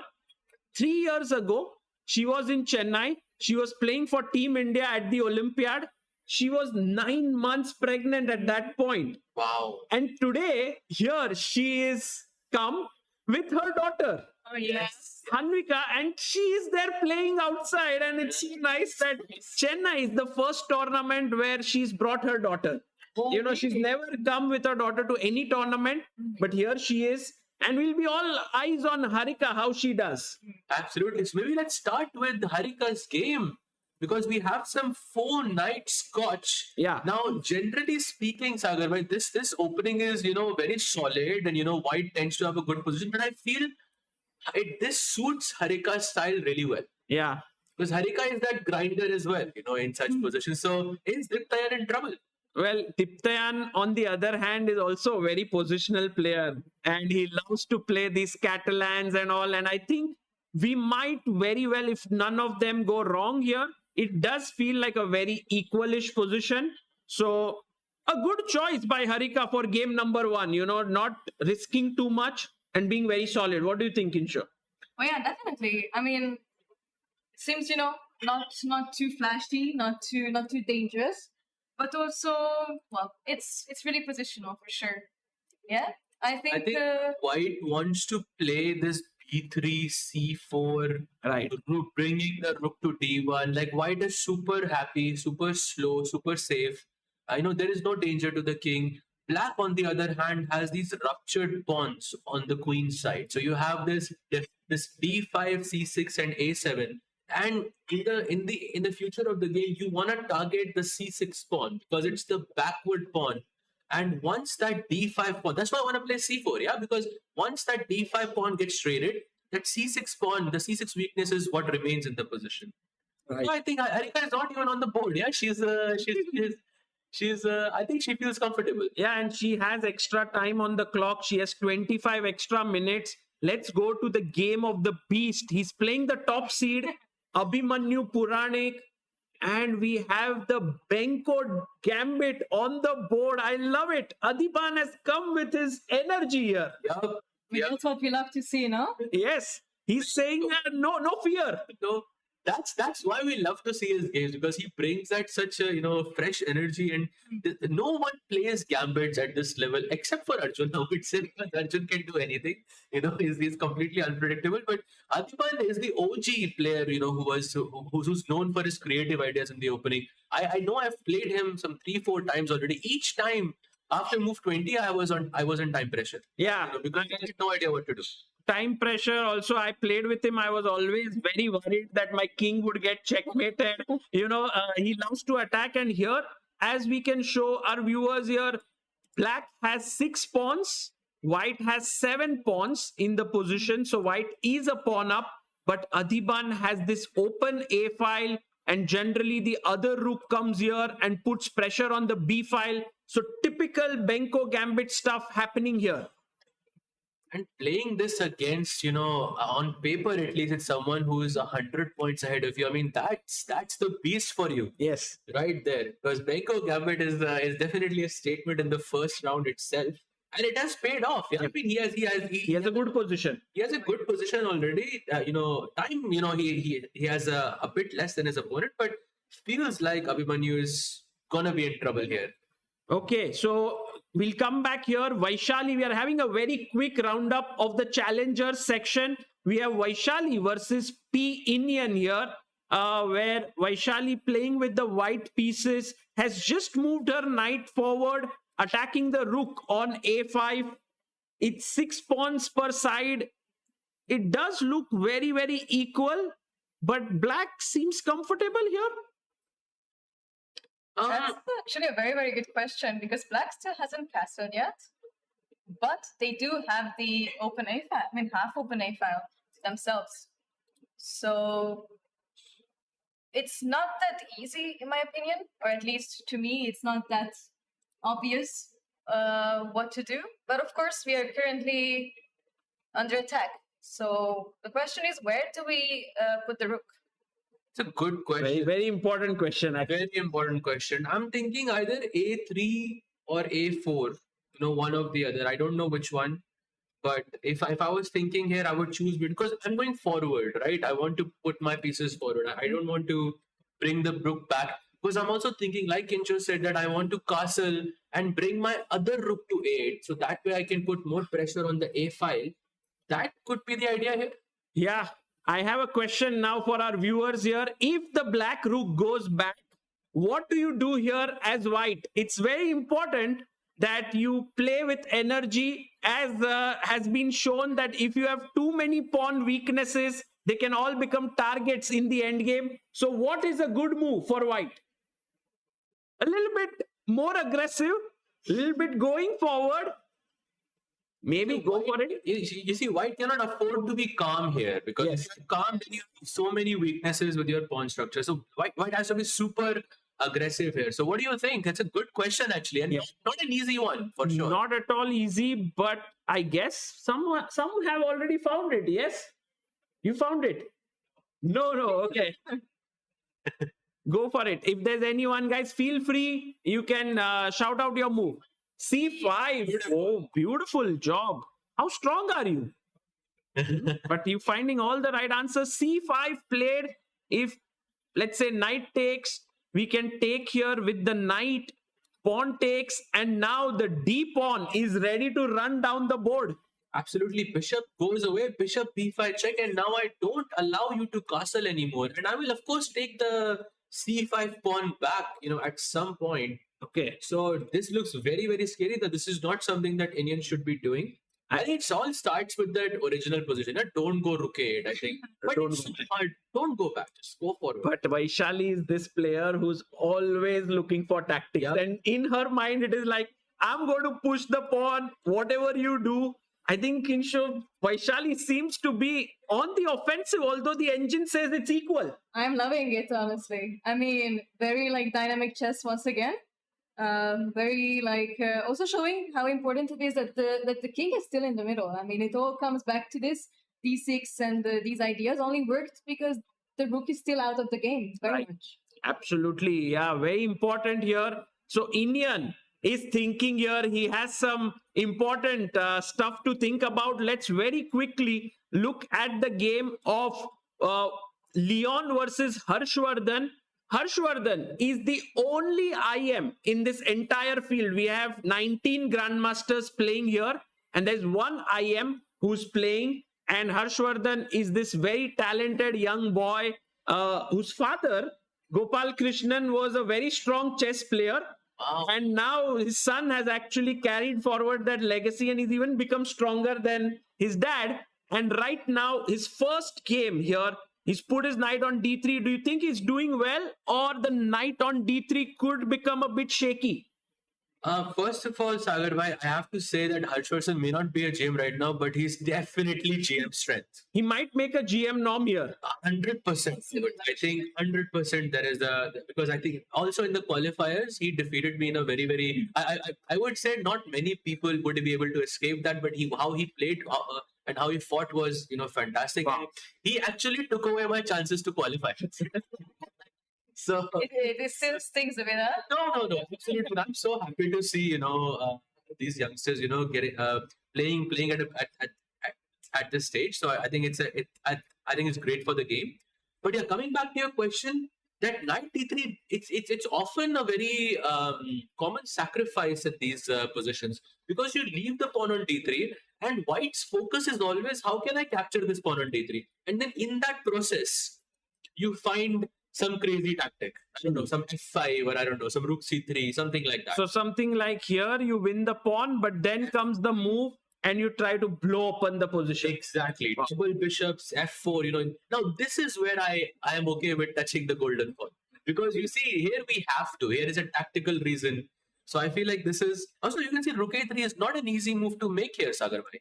Yeah, not at all. This is very, very complicated. In fact, I had one thought here. I want to check it out. In this position, because Leon is thinking, I was wondering if we could be greedy and capture this pawn on c4, because if rook takes knight, the knight on d3 is hanging.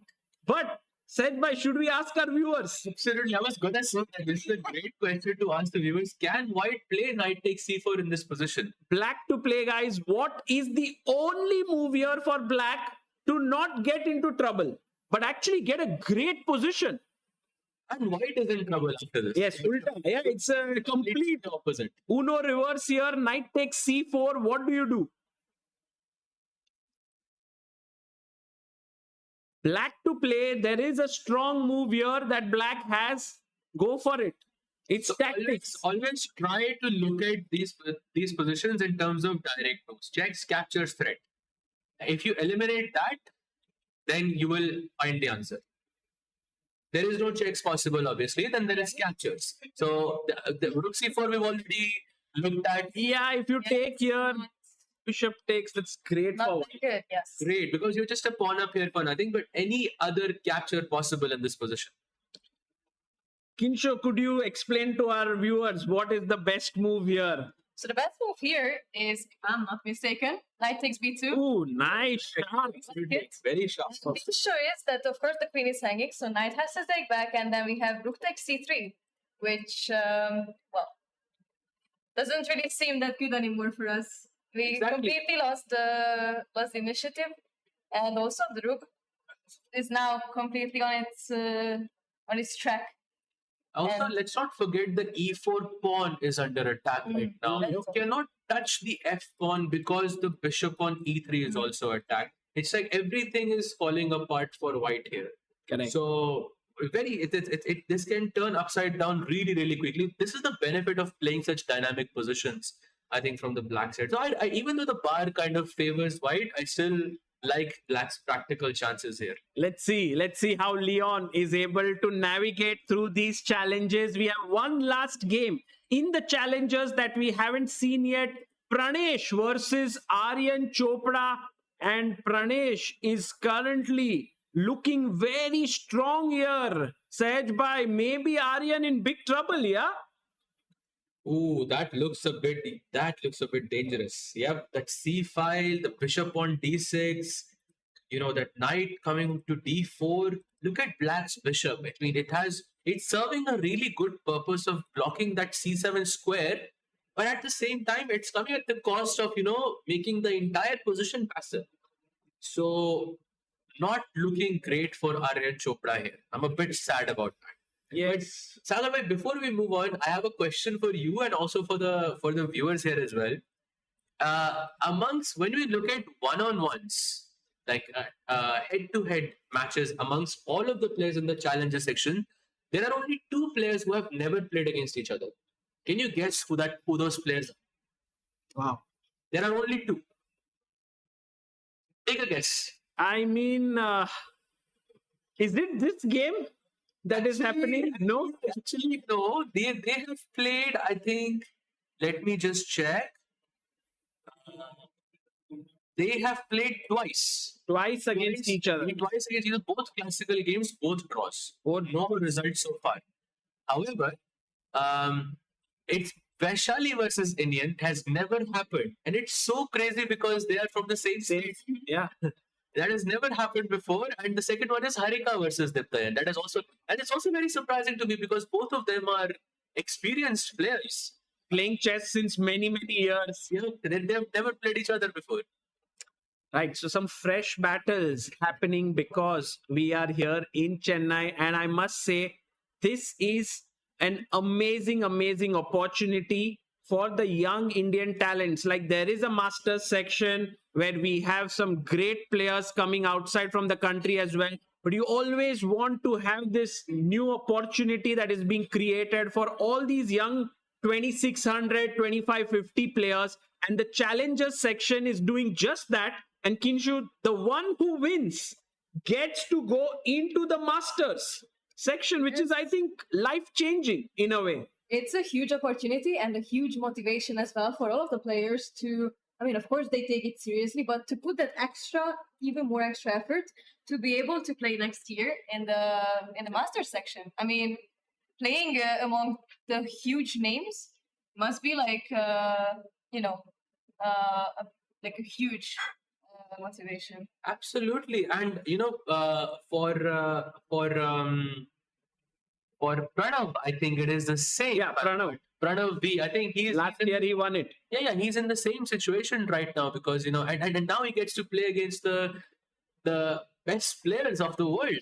Let's go to his game. Let's go to the game of Pranav V versus Karthikeyan Murli. Guys, Pranav is not only the winner of last year's challengers, he is the current world junior champion. He's also like super strong. He recently won a match against the 2024 world junior champion Nogerbek Kazibek. And so they had this kind of qualifying match for the FIDE Grand Swiss.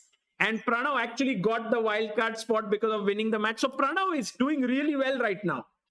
Wow. He definitely looks in form. But however, the position doesn't seem to favor Pranav for now. However, if White manages to castle on the long side, then I don't see how Black can be better here.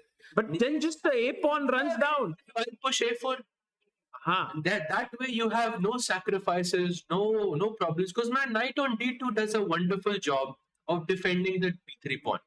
So if my king is safe, then maybe it's not as bad as it seems. The dark squared bishop seems a bit passive, right? True. Both, right? Actually, yes. But I feel like maybe, I mean, it might be a bit long-term idea as well, but maybe the black's bishop can get active through C7, A5, whereas White's dark squared bishop is pretty much stuck in there. I mean, there are pawns covering C3, B4 squares, as well as E3, actually all of them in that area, F4, G5. So it's not so easy to place the bishop. So what can actually Pranav do about that? Yeah, that's a very good point. I think the only hope for this bishop here is to pop out on the A3 square and continuously put pressure on the C5 pawn there. But look at Karthikeyan. He's like, I am pushing my A pawn down the board. If you long castle right away, I am going A4 and Black is close to winning there because the position opens up. So I believe Pranav has to play the idea Sahaj mentioned to block the pawn. Yeah, A4 seems, forced to me. But once that happens, I will castle on the long side. And I feel White should just wait, don't create any mess on the king side because it can, if the position opens up, the placement of our pieces might actually be exposed. Correct. To Black's attack. So I feel even though it may not be, I think the injury is being a bit harsher, but I think it's still very hard to play as White. It's not easy to sit and wait and not do anything in a chess match. Am I right, Sagar bhai? Yeah, I agree with you. I think Karthikeyan has a very nice position here. Pranav has to be super careful, also slightly low on time. Which should be our next game? Should we go to the game of our top seed of the tournament, Arjun Erigaisi? I think let's get into it. Let's do it. Let's go to Arjun playing Awonder Liang. We did leave it at this point. The knight had jumped into the center. We were thinking that maybe Arjun will kick the knight away. But Arjun here went for a very interesting move, knight to b5, trying to look at the dark squares. Bishop came to f5, which is a slight inaccuracy by Awonder. f3, now kicking the knight away. The knight jumped to g3 because the queen is attacked. Right. And now he has to move the queen somehow, maybe to d2. He played it, queen d2. Okay, knight f1, only move. We see the blue arrow. Yes, that's the only move arrow. See the blue arrow. And takes. And Arjun is thinking here, or has he taken?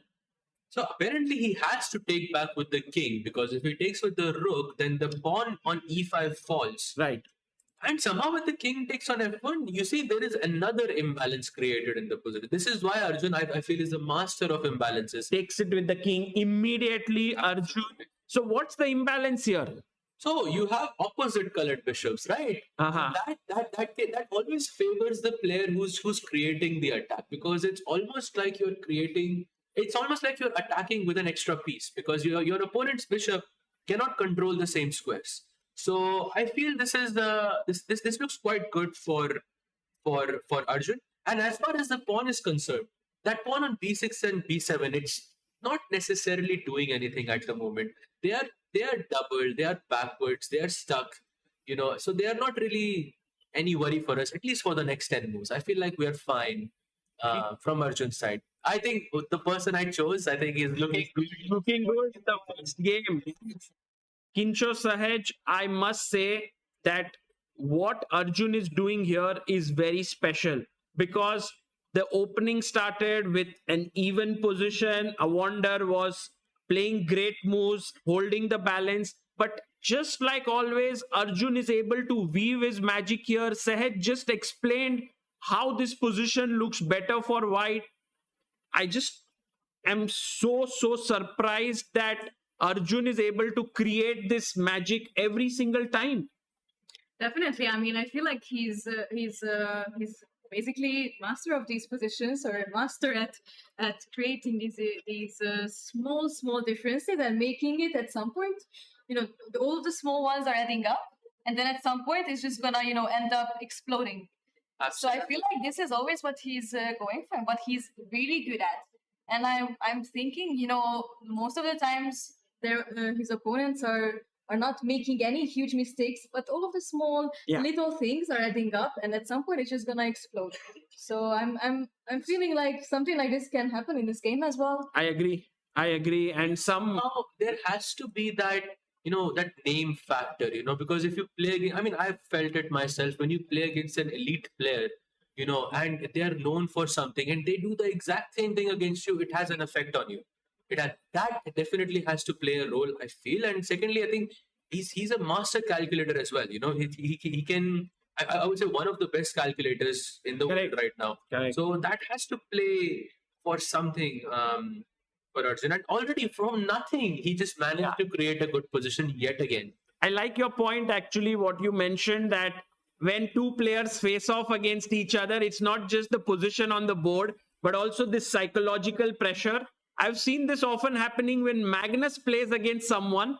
The opponents are always like, okay, yeah, we know that what you are capable of. And they many times crumble. And I think it also could very well be that now people start looking at Arjun in this way, because he has reached 2800 and is so strong. Absolutely. Sagar bhai, I also, just to add on to your point, I played Magnus in the Pro Chess League once, okay?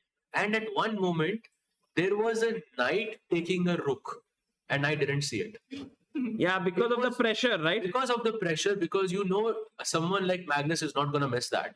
And so definitely there is that psychological thing that Magnus has over. And I feel Arjun, Bukesh, Prag, these players also have that psychological edge over these other players. So I think that definitely plays a part. Yeah. Here. Wow, Sahaj by silently flexing there, having played Magnus Carlsen.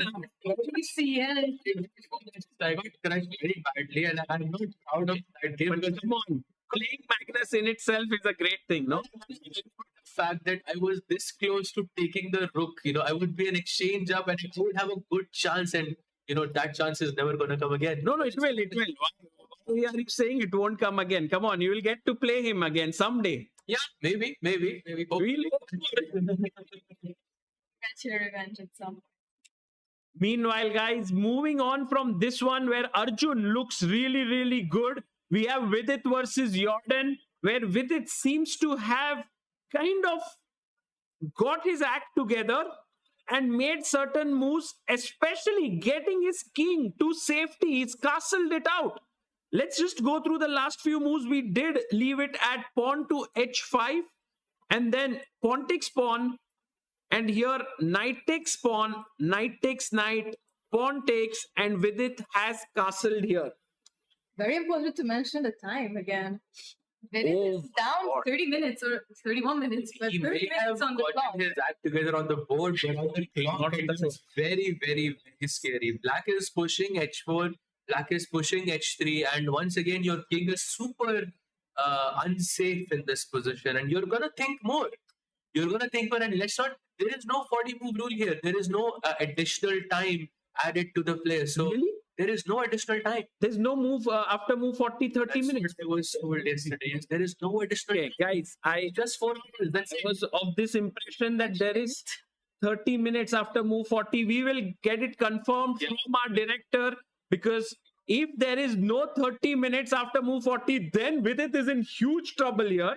Sure. But if there is a 30-minute rule, then maybe it's okay. No, maybe we can get information, but I heard yesterday in the The players' meeting. players meeting they were mentioning this 90 plus 30, and that's it. My God. Okay. That is very scary to be on. Move 16, you have 30 minutes left. Wow. Okay, guys, we will get you the confirmation either on the other side of the break. But right now, Jordan Van Forest has the move. He will push his pawn. He will push the knight away. Has to go to the corner. Again, push the pawn. Force Vidit to push his pawn forward if he wants to keep it intact. And then comes all the tactical shots here, starting with some moves like rook e8, putting pressure here, queen f6. At least for me, it seems like White's position is okay, but engine says it's bad. It looks very bad. By the way, we have the chief arbiter right there. Maybe we can ask them. Chief Arbiter, sir, what's the time control? Straight. No. Yep, it's straight 90 plus 30. No additional time for the player. So definitely that looks super scary for Vidit. Man, this is actually super exciting now because the time pressure is going to come very soon. Yep.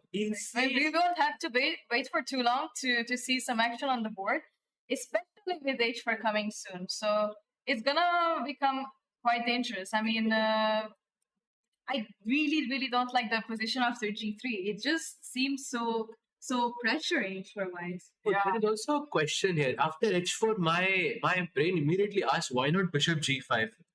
But I think you are losing the bishop after f6 and g5. Wow, that's the next variation. Sent by g5 traps the bishop, which is the reason why after bishop g5, I mean, you can't play bishop g5 after h4. So you have to go knight h1. Black throws h3. It's a very typical break in King's Indian positions. Yeah, to just throw h3. And now White always wants to play this move g3. And I can tell you, Sagar, it's always bad. I don't know why, but it's always bad. Because this pawn, which remains on h3, is like this little guy next to the white king who's always threatening something. Yeah, it seems to get rid of it. That's a great point, actually. That's a great point. Yeah, it's a long-term pressure, over for the king's safety for White here. It's not that easy to get rid of that h3 pawn. I mean, we can just play like, I don't know, knight f6 or anything, and bishop is always going to protect it. So you cannot even go like knight f2 and just get rid of it. So we have to consider the fact that that pawn is going to stay there long term. Yeah, agreed. What I'm thinking here is, will we see some rook takes e3 sacrifice in this game? I think it's very, very much possible. Yeah, such things. This is, I think, a very, very likely game to be decisive between Vidit and Jordan. And while we've been very, very, not very, but at least slightly pessimistic about Vidit's position, let's just look at it on the bright side. If Jordan does not find all these dynamic moves, then Vidit can say, hey, I have 2 extra pawns on the queen side, and then he's completely better. Yup. So no slow moves allowed for Jordan. Yeah, but he has the time to think about these faster moves, and well, we will see. We will see if he's gonna manage to do that. But I think let's move on to the next game. No? The thing is, Sagar, he has so much time. Yeah, So he has he has- 27 extra minutes. he can think all the time, and he can. I'm sure he can find H4 and H3. So looking a bit difficult for Vidit, but yes, I agree. We can go to the next game. Yeah, let's do Should it. we quickly just ask our viewers, how many of you think Vidit is in big trouble here? Maybe if you guys can just say, or do you think Vidit will make a comeback here in this position? Yeah, no. No one thinks that Vidit is in trouble here. No one thinks Vidit is in trouble, and They have the faith, yeah, they do think that Vidit has it in him to make a comeback here. And I must say that it is quite possible because Jordan has to be very accurate. Yeah. Okay, let's go to the game of Anish Giri, the favorite here of me and Kinsho. Exactly. King G1 has been played here by Anish. I think there were a few moves. Just quickly going here. Knight A3, Knight D5, Bishop D2, H6, King H2, Knight C2, and What is King G1? Yeah, I don't. it's a good That's pretty move. good. Yeah. You can see the star next to it. It's of course a great move, but what is the point to play Bishop F4 and to have Bishop H2 maybe in some positions? I'm not understanding the real reason for a move like this. I think Must be Anish something is deep. just making some moves here to keep the game interesting, keep it going for long. Let's see what Ray Robson does. Maybe he does try to trade the bishops here. Yeah, Bishop F5. Yeah, Bishop F. Maybe, they say kings should be in the center in the end game because king becomes a piece. Maybe his plan is to bring the king to F1, to E2, I don't know, somehow, and bring it to D3. I don't know, that could be some long-term thinking by Anish here. Bishop F5 is on the board, guys, to trade the bishops here. And Anish looking very, very excited. He takes the bishop. Yes, immediately. No hesitation, actually. Yeah, Bishop F5. Now Black will respond. Knight takes F5 because pawn takes will of course damage your pawn structure and make it will be difficult to save that position. So what now? Do I play King F1? Do I play Rook E2 perhaps, Sagar bhai? I am not sure. F1, Rook E2. Maybe there's G4 in the air. G4 is nice. Let's see what Anish does. I like the intensity of Anish. He's not in that mode where, it's an equal position. Let's just make moves. He's like thinking really hard. He wants to create something in this position. Maybe it's very much in his style as well. So I think he's surely gonna go for it for as long as he can, and then Look at Ray's face there. exactly. He's not too pleased with this position here. Perhaps, I don't know. I think Ray Robson in general very dynamic player. Like he loves to play aggressive chess and Calculation, Yeah. you can say, is his best skill because he's the world puzzle battle champion for 5 years in a row. I believe from 2020 to 2024, he won it consecutively, and only in 2025 he lost it to Andy Woodward just this year. But so he's definitely one of the best at calculation, puzzle solving, and so that skill translates to dynamic positions. So Anish is like, now no solving here. You only have to keep playing certain moves. And actually, it's smart. Yeah, what Anish has done. He's taken away Ray Robson's biggest skill in the position. But of course, the game can sharpen up later. For now, it's very solid. Yeah. and also Anish really thrives on these positions. I think Vidit as well. Like for just to think they both are very, very good at these slow positions because positionally speaking, they will just squeeze you and you will not even know what happened. It's happened so many times. I've seen so many games where this has happened. But And now we have the game of Vincent Keymer versus Nihal Sarin, guys. We did discuss so deeply about the move Rook F8 by Nihal Sarin, and we said, we are not too pleased with that move. But guys, look at what has happened next. Vincent Keymer did push his pawn up 1 square to E3. Then Nihal Sarin played here. Oh no, he didn't play E3. He played Rook D1. Yes. Rook D1. Aha, okay. Putting pressure there. So he played Bishop D4. You push E3, and then I take the pawn on C5. Yeah. You push E3, attack my bishop. The bishop takes the pawn on C5. And guys, here is a very interesting question for you. If I finish my development here, which is very important because I need to get castled. Oops, not bishop b5. I wanted to play bishop to e2. Okay, I'm not going to make the move. I'm just going to ask you, bishop e2, what is the best move for black? It is GG already, no? I think black has to think about the king, Sahaj, Kinsho, Yeah. get the king. Get the king safe. Get the Exactly. king safe. Opening principles as well. We haven't Play finished queen developing. b6 or something, just to prepare for long castle. Anyone wants to try black to play? Yes, absolutely. This is a big problem here, which is the reason why Vincent Keymer just played his pawn to a3, stopping bishop b4, pawn push to d4, and now we are on this position. The live board shows this. What do you guys think? There are some moves more here. I think he's played Oh, yeah, b4, b4, Yes, we have b4. bishop b6. and bishop h6. H6. Wow. Okay, this is the live board now. So apparently Nihal has to sacrifice his rook. No. I mean, my first thought was, why don't we push our rook to the f5 square? We anyway wanted to get it here, right? Like bishop d3, I guess. Yeah. E4 is way more dangerous because now there is no tension on the center. You can play bishop d3 next, go short castle, and black king is F4, yeah, open. completely. But my question is simple: where is the black king going? Because it's not safe in the center. It cannot go to the king side. And on the queen side, there is a c file open. So it's going to be a long-term problem. Okay, so not rook f5. What else? By the way, the move is a bit. I don't think it's possible to play a move Not like that. possible for a human to find, but maybe possible for a Nihal to find. Yes, exactly. Nihal can still find it, and it would be very impressive if he does. That move is queen to d5, just completely ignoring the rook. You Okay. take, and you're not even threatening anything. You take my rook. I will just take your bishop, and that's it. Yeah, I'm assuming the bishop was more valuable in that sense than the rook because of the weak dark squares.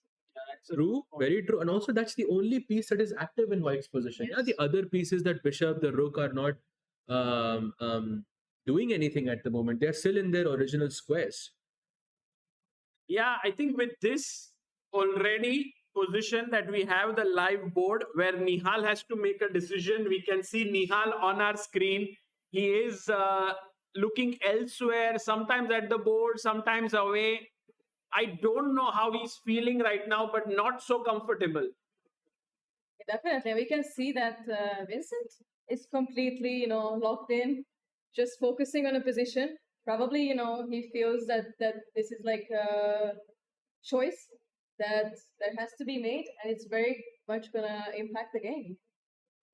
So, Sagar Bhai, they are the same age. Yeah, both born in 2004. Exactly. They are the same age. First time played in under 12. So many matches they have played against each other. And today again they are here, fighting it out. It looks like, it's such a dangerous position for both players. Right now we're looking at the bar and we feel safe for white. But if we turn it off for just a second, I feel white is just because you cannot castle. Yeah, It looks very scary to be I agree. either player here. I agree. The bishop here on f1 is not developed. The king is in the center. Nihal Sarin is definitely on the prowl here. He's not looking at the board. He's thinking what his best move is. I would be super surprised if he finds the best move in the position queen d5. But then again, Nihal is a real champ. He can find it and give up an exchange because moving the rook doesn't seem that great. Yeah, honestly, once you rule out maybe all the rook moves, you can start thinking about what if I don't even move the rook. So there is, I think, a chance that Nihal is going to find it. Actually, You think Nihal will find it? you know what? I think so. Yes. Really? At least the Wow. idea he will find. I think. Wow, this is very scary for me. I don't. mean, I completely Maybe agree. maybe you do have a point because once he calculates all the options from the rook, like rook f5, e4 we saw. Maybe rook f6 there is some other tactical idea. Rook f7 this bishop c4 I'm guessing. after he eliminates all of these moves, he will see that maybe I can sack the rook altogether. It's Yeah. possible, yeah. Let's, Sagar bhai, what do you think? I think he might go for this d takes e3 move because it's a very, very forcing idea. Let's just analyze it. Takes here. You have to take queen takes queen. Oops, not there. Draw. Queen takes queen here on d8. No, it's a. Wait a second. Yeah. Second, There you go. Yes. Queen takes queen. There we go. Queen d8, Queen d8, rook d8, rook d8. and then rook d8. Maybe you don't take with the rook, right? Because you are trading more pieces. So maybe here you take with the knight. That looks passive, no? Yeah. I We don't really move pieces backwards. very anti-Nihal, I think. What bishop takes here, maybe. I mean, that also looks passive. And then you take the rook. He takes the pawn. You take here, and then king f8. And I mean, this is the position which is lost actually for Surely, black. yeah, surely. I mean, he sees. Restriction down. Yeah, I mean, maybe by process of elimination, he will see that Queen d5 is something I have to play, not Correct, something that correct. maybe it's not something he wants to play, but I think he will. I think I agree with you. Thank think I agree with Thank you. Managed to get everyone on my side. Very cool, very cool. Let's see if that happens here. We can wait, but we can also come back very quickly as soon as the move is made. Saj bhai, we can see if we can come back there. Maybe it's time for us to go to Vidit versus Jordan because Vidit has made a small inaccuracy here. Oh, and Sagar bhai, this is exactly what I was afraid of because the position is still so tense, and now he's in a worse position, and he has 23 minutes left on the clock, which doesn't bode well. in Okay, this let's position. quickly check. First of all, this position we were highly recommending black to push the pawn one step ahead, h3. That did not happen. Jordan played the other good move in the position, rook e8, and with it also had to bring his rook to e1, perhaps to sort of strengthen the e file, his pieces down there. But he went bishop b5, which is very natural because he's pinning the knight here. But it's not a good move. Absolutely, and we can see by the blue arrow in front of us why it's not a good move. Apparently, only e takes d4 is good for. After bishop d4, Let's we should ask someone. We should ask someone. ask our viewers Yeah. what is the incredible move here. If anyone finds it, this move here, you get an ovation from us. You get like an applause because it's not easy, guys. Black to play, and I pretty much think with it might have also perhaps missed it in his calculation. It's Could be. possible. It's definitely possible. Once you see it, you realize it. But this only could be possible if after Vidit's last move. So it's possible that he missed it. But what a move it is! Yeah, black to play. The only move. This should be a very beautiful tactic here that you guys can learn from. What would you call this tactic? Yeah, deflection. Oh, to be honest, in English, I have Tell us in Hungarian. Without I'm thinking, I don't even know it in Hungarian. So I think it is deflection. If I'm not, I think it must be deflection. Deflection, guys, it is. And let's see if someone here is able to find it. Very, very important move. And if you don't find it, Vidit can be super happy. Oh, by the way, Did he just play? no, he he didn't play. It didn't play, happen. Jordan is still thinking. And this is the position we were asking you about.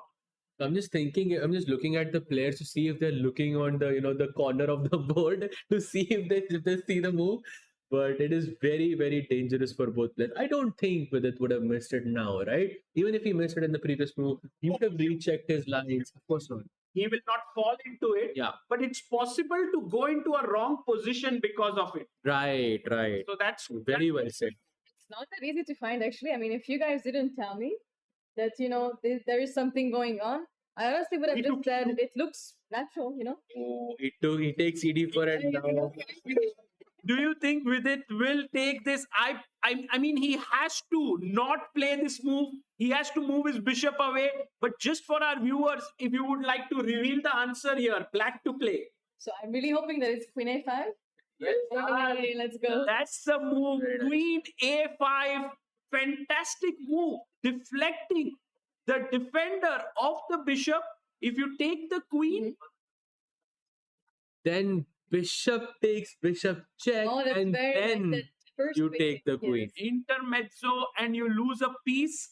And in case of after queen a5, if queen d3 trying to defend the bishop here, then I simply take this guy and then take this guy piece up again.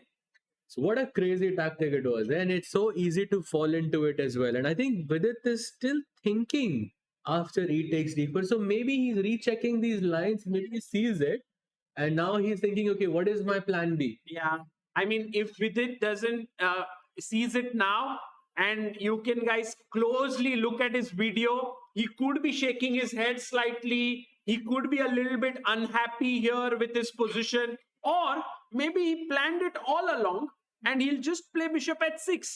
I'm not sure. I think I would be very tense in this situation as well, because you have 22 minutes, Yeah. and you know this position is not, at least you know you're not better as white, right? Because black has the center, black's king is safer, your knight is on h1. I mean, what is that knight doing on h1? So it's not a good situation. And I mean, Vidit knows that he's not this game hasn't gone well for him, and the time only makes it worse. Correct. Yeah, the time is definitely a huge factor here, especially that there is no additional time, now that we know that. But huge issues on the board. I mean, we cannot play bishop takes d4, knight is on h1 as Sahaj mentioned as well. And I'm also thinking maybe he missed it earlier and he sees it now. Although What? he looks kind of like he's No, about no. to make If a he move, takes but I'm not bd4, I'll be No, no, no. Yeah, then I really don't think that's gonna happen. I mean, then Although it's that's resignation on the spot. immediately, yeah, it's done. With he's actually going for the move as far as I can see. Yeah. I'm also thinking that he's gonna play something soon. Don't touch the pawn. Don't touch the pawn. Don't Okay, take no, it. he's calm. No ways. He's But now with it down to 21 minutes, he might go below 20 minutes. Guys, no second time control. Straight 90 minutes, finish. 30-second increment. Oh, I'm getting nervous. Actually a It's bit very cool. scary. Time pressure is very, very, very scary. This time control, by the way. Me too. Because here, there are more decisive games that happen. Yes, you sometimes have winning positions and not enough time to convert it. But then again, those very, after 40 moves, when you get 30 minutes, you can stabilize. Oh, by the way, with it does move. Is Okay. bishop to g5. Actually, this is the move that I was considering. That why are we going to h6 and trading the bishop? Why not keep the bishop? Let me take this pawn on h4, because that's the source of my worry in this entire position. Black has to play queen b6. I'll bring my bishop back to d3 and I'll take on h4. What's wrong That's with a this? great But the question. Actually, not super obvious what the issue is here. The computer really, really, really does not like this position, Sagar bhai. The computer is saying push the pawn like we always want to do. Mm-hmm. And then when you try to keep things together with g3, then suddenly it like drops like crazy. I think it's somehow this position for engines feels oh, by the way, queen b6 Queen played. b6 is on the board. Oh god, That's crazy. I think Jordan is putting the pressure on the clock here. He's playing so well. Yeah, he's playing well. Really quickly. And he's putting, let's look at his accuracy as well. I think 99. 99.4% accuracy for Jordan Van Forest here. That's insane. And there is no bishop d3. We have He played a4 a4. on the board. A4 on the board, and now just h3. Oh, there is actually a much better No, move I than don't, h3. I don't get it. Said by you have to explain it to us Exactly. why the next move is good, and I'm pretty sure Jordan might not find it because it drops the knight. Yeah, true. But you get rookie to, I think the whole point is that you want to capture the 7th rank. No That's way. to No. get open files, right? That's why open files are important, because you want to acquire the 7th rank. I mean, not only, but we also have these three. Yeah, Three exactly. and everything. And the is- position is kind of falling apart suddenly. But you're right, actually. This might, because you are a piece down. Too much. It's too much. Yes, you are a piece down. You might not be able to play all of this. You're right. This is if Jordan finds this, it would be insane, incredible if Bishop A6 comes on the board. But I think it's just too tough to find this move. Also, like this position, like take on D7, Rook E2, Queen D1, D3 check, Knight F2, and it feels like White has saved everything and is a piece up. But then you have some kind of H3. I was actually thinking Bishop D4, maybe putting some pressure on F2 as well. Bishop d4 also a great move, by the way. I really like that because if bishop takes h4, then you throw d2 as well. And rook e1 Yeah, might be a threat. exactly. And it's just the position just keeps going and going and going. Yeah. Yeah, it's getting a bit Also, too let's much. not forget in that game that we have mentioned so many times between Prag and Rapport also sacrificed a piece. I think this And is the now- opening to play for brilliancies. Yes. Play this with black and you get brilliant games here. This is what Jordan is doing. Right, and bishop a6, so very difficult move. Even if he does find it, I think he will think quite a bit of time here to be comfortable and confident to play a move like this. Because there is no real compensation. You just get activity. There is no piece. There is no pawn that you're getting back in return. So definitely not an easy decision. If I was playing as black here, Sailva, I would play h3. You might, I think if you were playing Saj, you might even play Bishop A6. You are the kind of guy who likes to sort of give up material for initiative, right? Right. But for me, I'm not great at calculation in general. So I would just say I'll play and then I'll see what happens. H3 is the more kind of Natural. intuitive, less calculative move. What is your style? Do you like to attack? Yeah, I do. You're also an aggressive player. Yeah, I mean, for me, H3, no brainer, knowing the king, the knight is stuck on H1. And I also feel like that once you start these ideas, H5, H4, you're kind of blindsided that you want to push H3 at some point. So you will always focus on that. When does it work? When it doesn't work? And I feel like maybe it takes away the focus from moves like Bishop A6. Right. Also, Sagar Bhai, she's a Mora Gambit fan. Oh my God. So she's definitely a very, very aggressive No player. way. Yes. Wait, do you play it a lot like Mora Gambit with white? Yeah, I do actually almost. I've been trying to shift because people are always like Coming prepared now, yeah? everyone is playing those lines. But do you have like an immortal game of yours in the Mora Gambit? Because generally it leads to some great attacks, yeah? Sure, there is somewhere. I'm You're saying there are many. okay.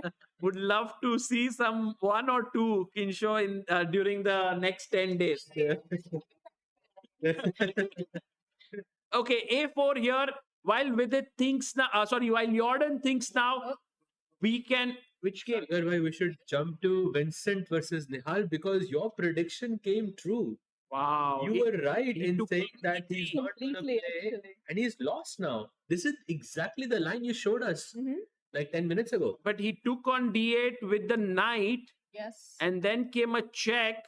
Knight C6. He took on C6. Pawn takes, and clinically trading everything. And now Nihal will take back the bishop on F8. Is this totally lost, guys? Because look at this pawn being nurtured by the bishop there.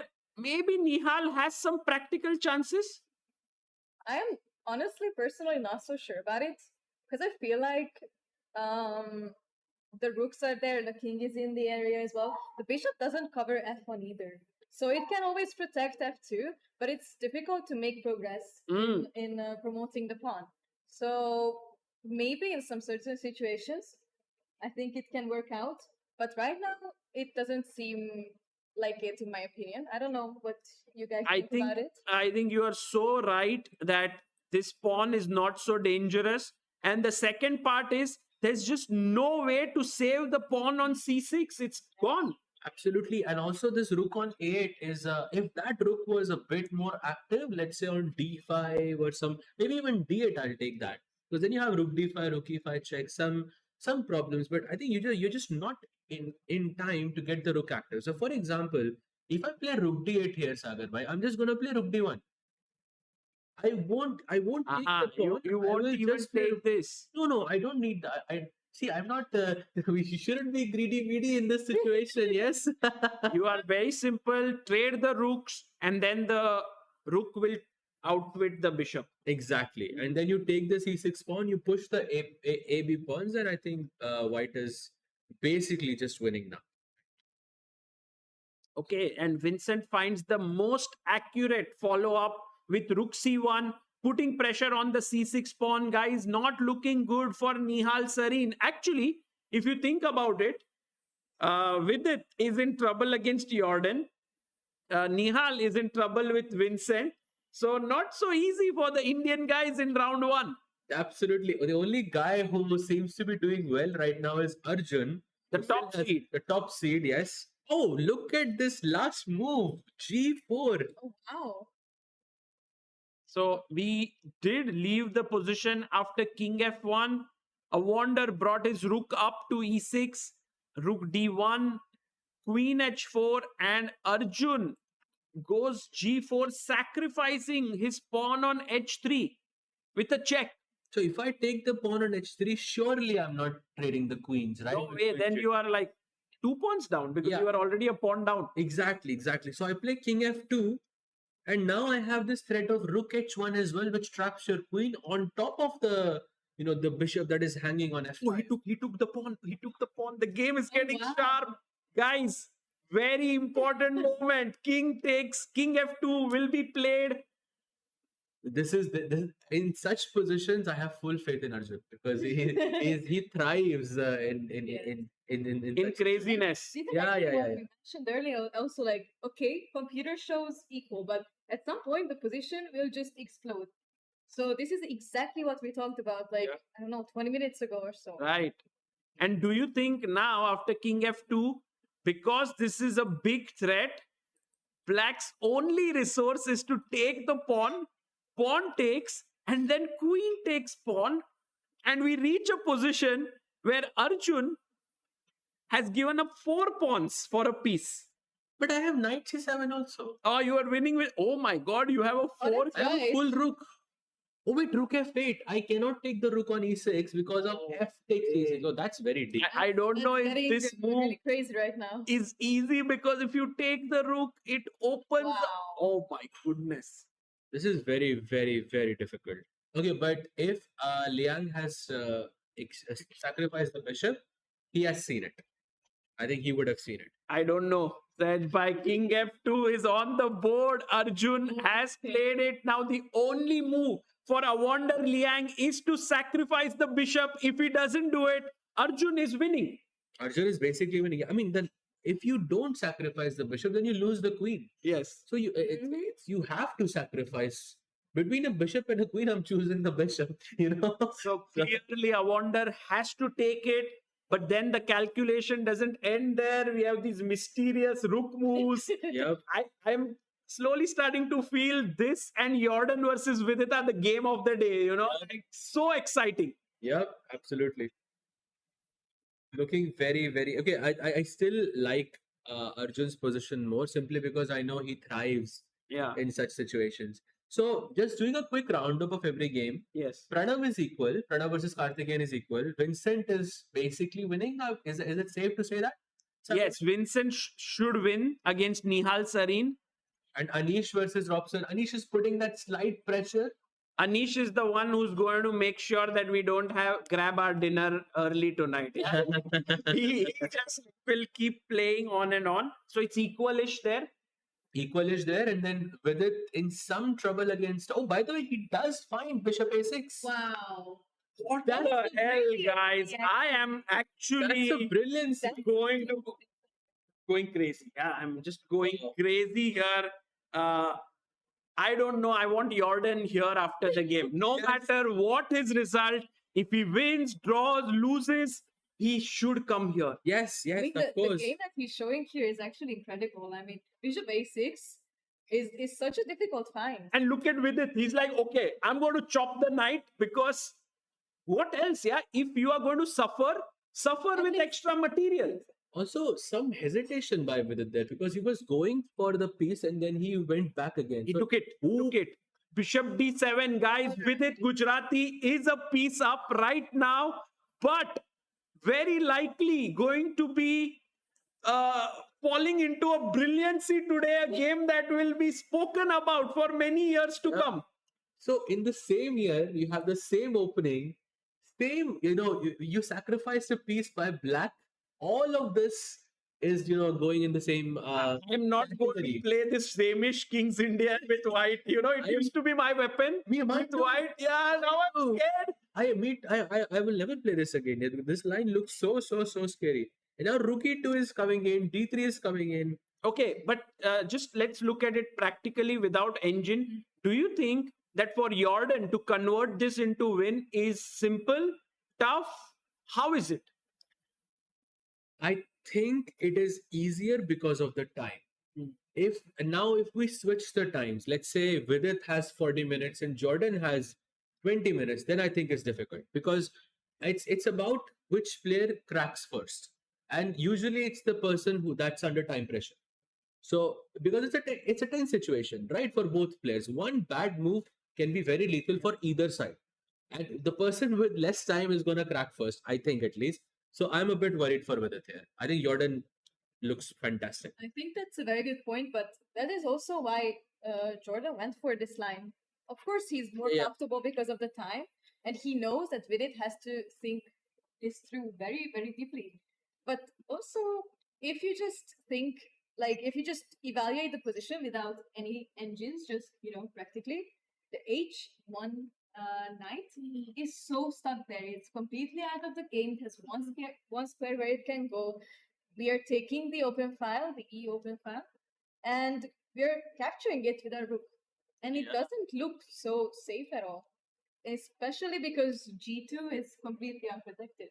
True. So Jordan coming in with the rook there, he's getting it in, And guys. it's Rook on the E2 is on the board. With it now has to think, a day before the Chennai Grand Masters was about to begin, we had some fire in the hotel, but now it's fire on the board. Wow. I'm so thrilled. I'm so thrilled with these games.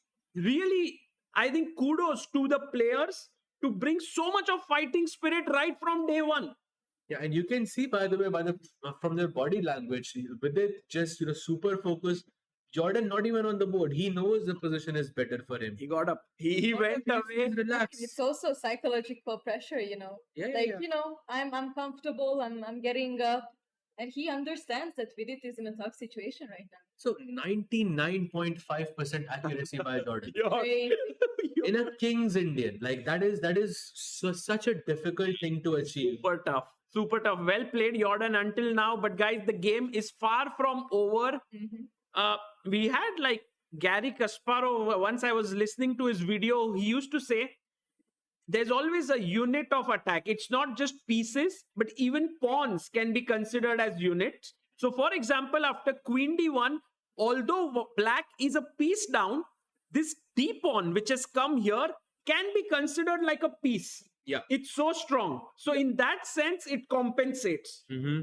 I mean, we can logically explain this now, Absolutely. And also, let's not forget the H pawn, because once you throw H3, that pawn has the same value as the D pawn as well, because as you mentioned a bit earlier, it's so close to the king. It's a long-term pressure that you have on the G2 square. Sometimes, Sahil, I'm also looking at this Rook F2, Queen F2 types of sacrifices with Bishop D4 coming in. It looks really, really, really scary. I mean, of course, this is a fairy tale. I don't think it's going to happen. It could very well happen. Very realistic. Yeah. I mean, the bishop is waiting for its time to shine, and the king is still very much just stuck in its own little bubble. Whereas, I mean, the rook is completely stuck outside, the A1 rook, and the queen also cannot do much.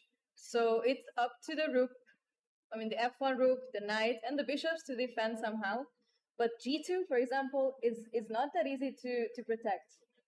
Yeah, I was so enjoying myself making some moves there because the position is so rich. But what I don't understand is, why do we have to play H3 first? So let's say if I went Queen D1, you went a bit deep here. Black played D3. Yes. You went Knight F2 here, I think. Yes. And then you played H3, Bishop H3, and then Bishop D4. So I was also wondering, maybe is it because we get the e8 square for our rook. Or it could be because that bishop goes to b5, the d7 bishop. It could be one of the two Many reasons. lines it could come back, and now with the bishop sidelined, it doesn't come back here. Yeah. Insanely deep.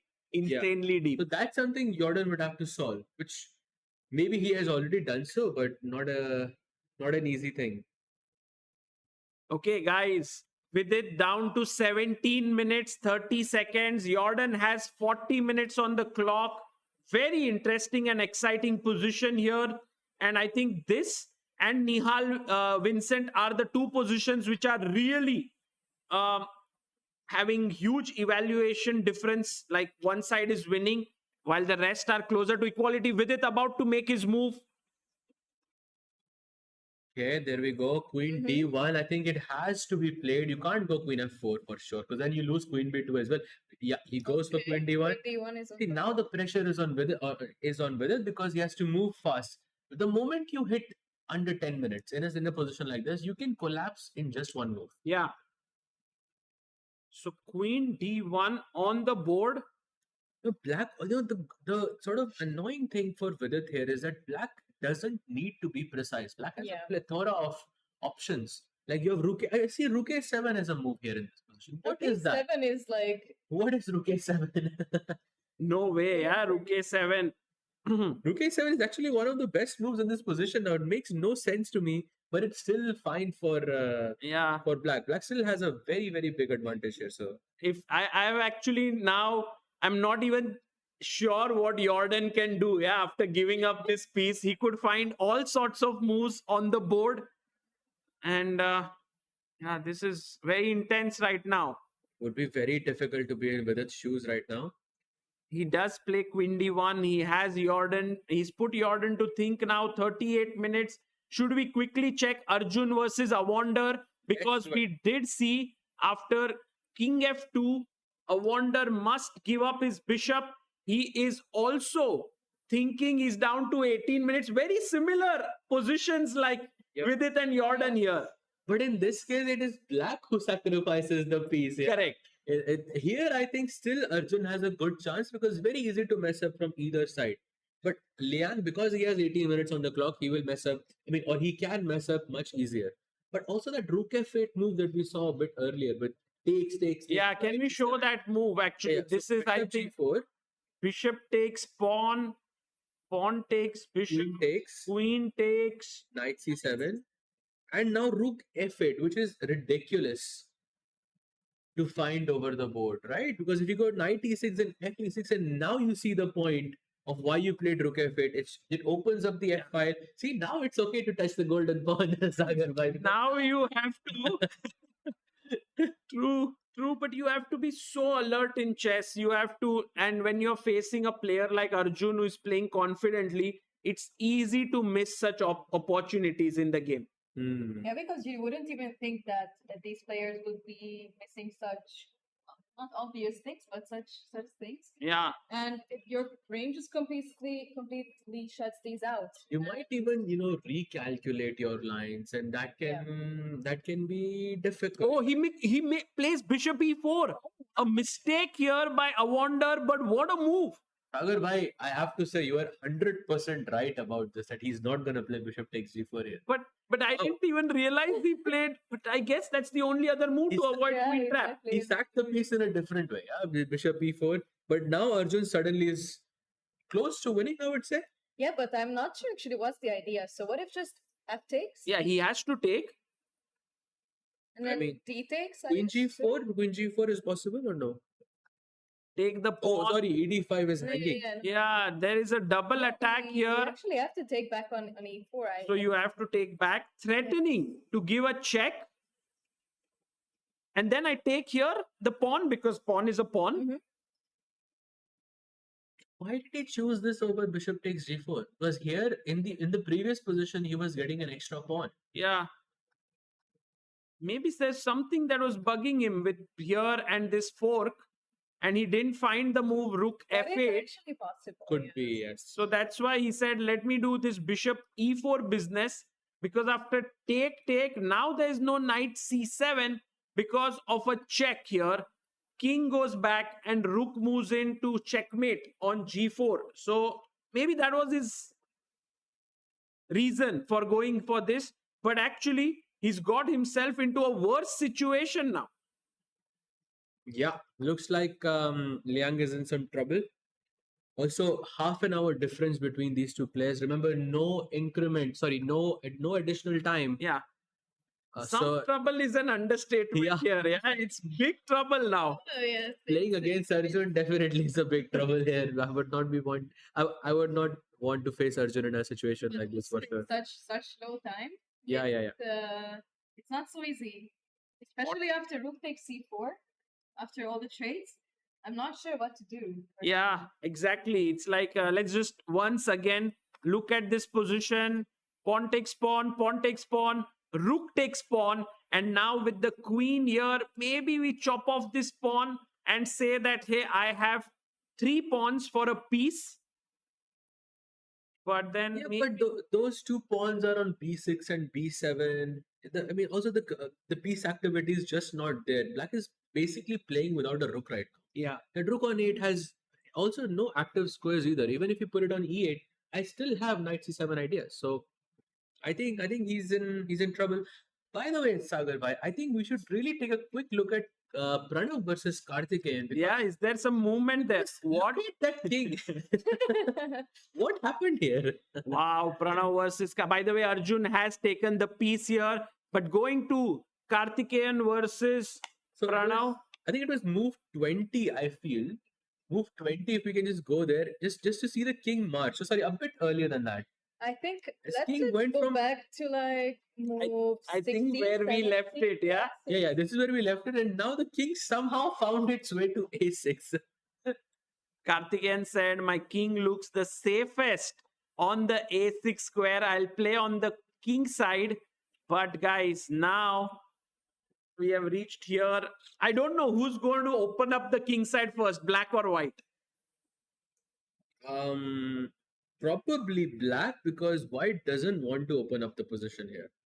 If white opens, because your pieces are so bad on the queen side specifically, that knight on c2 feels like it doesn't have much to It's do. awkward, actually. A knight on d2 has some work because it can defend the b3 pawn, but that's it. The bishop on c1 is also so not really.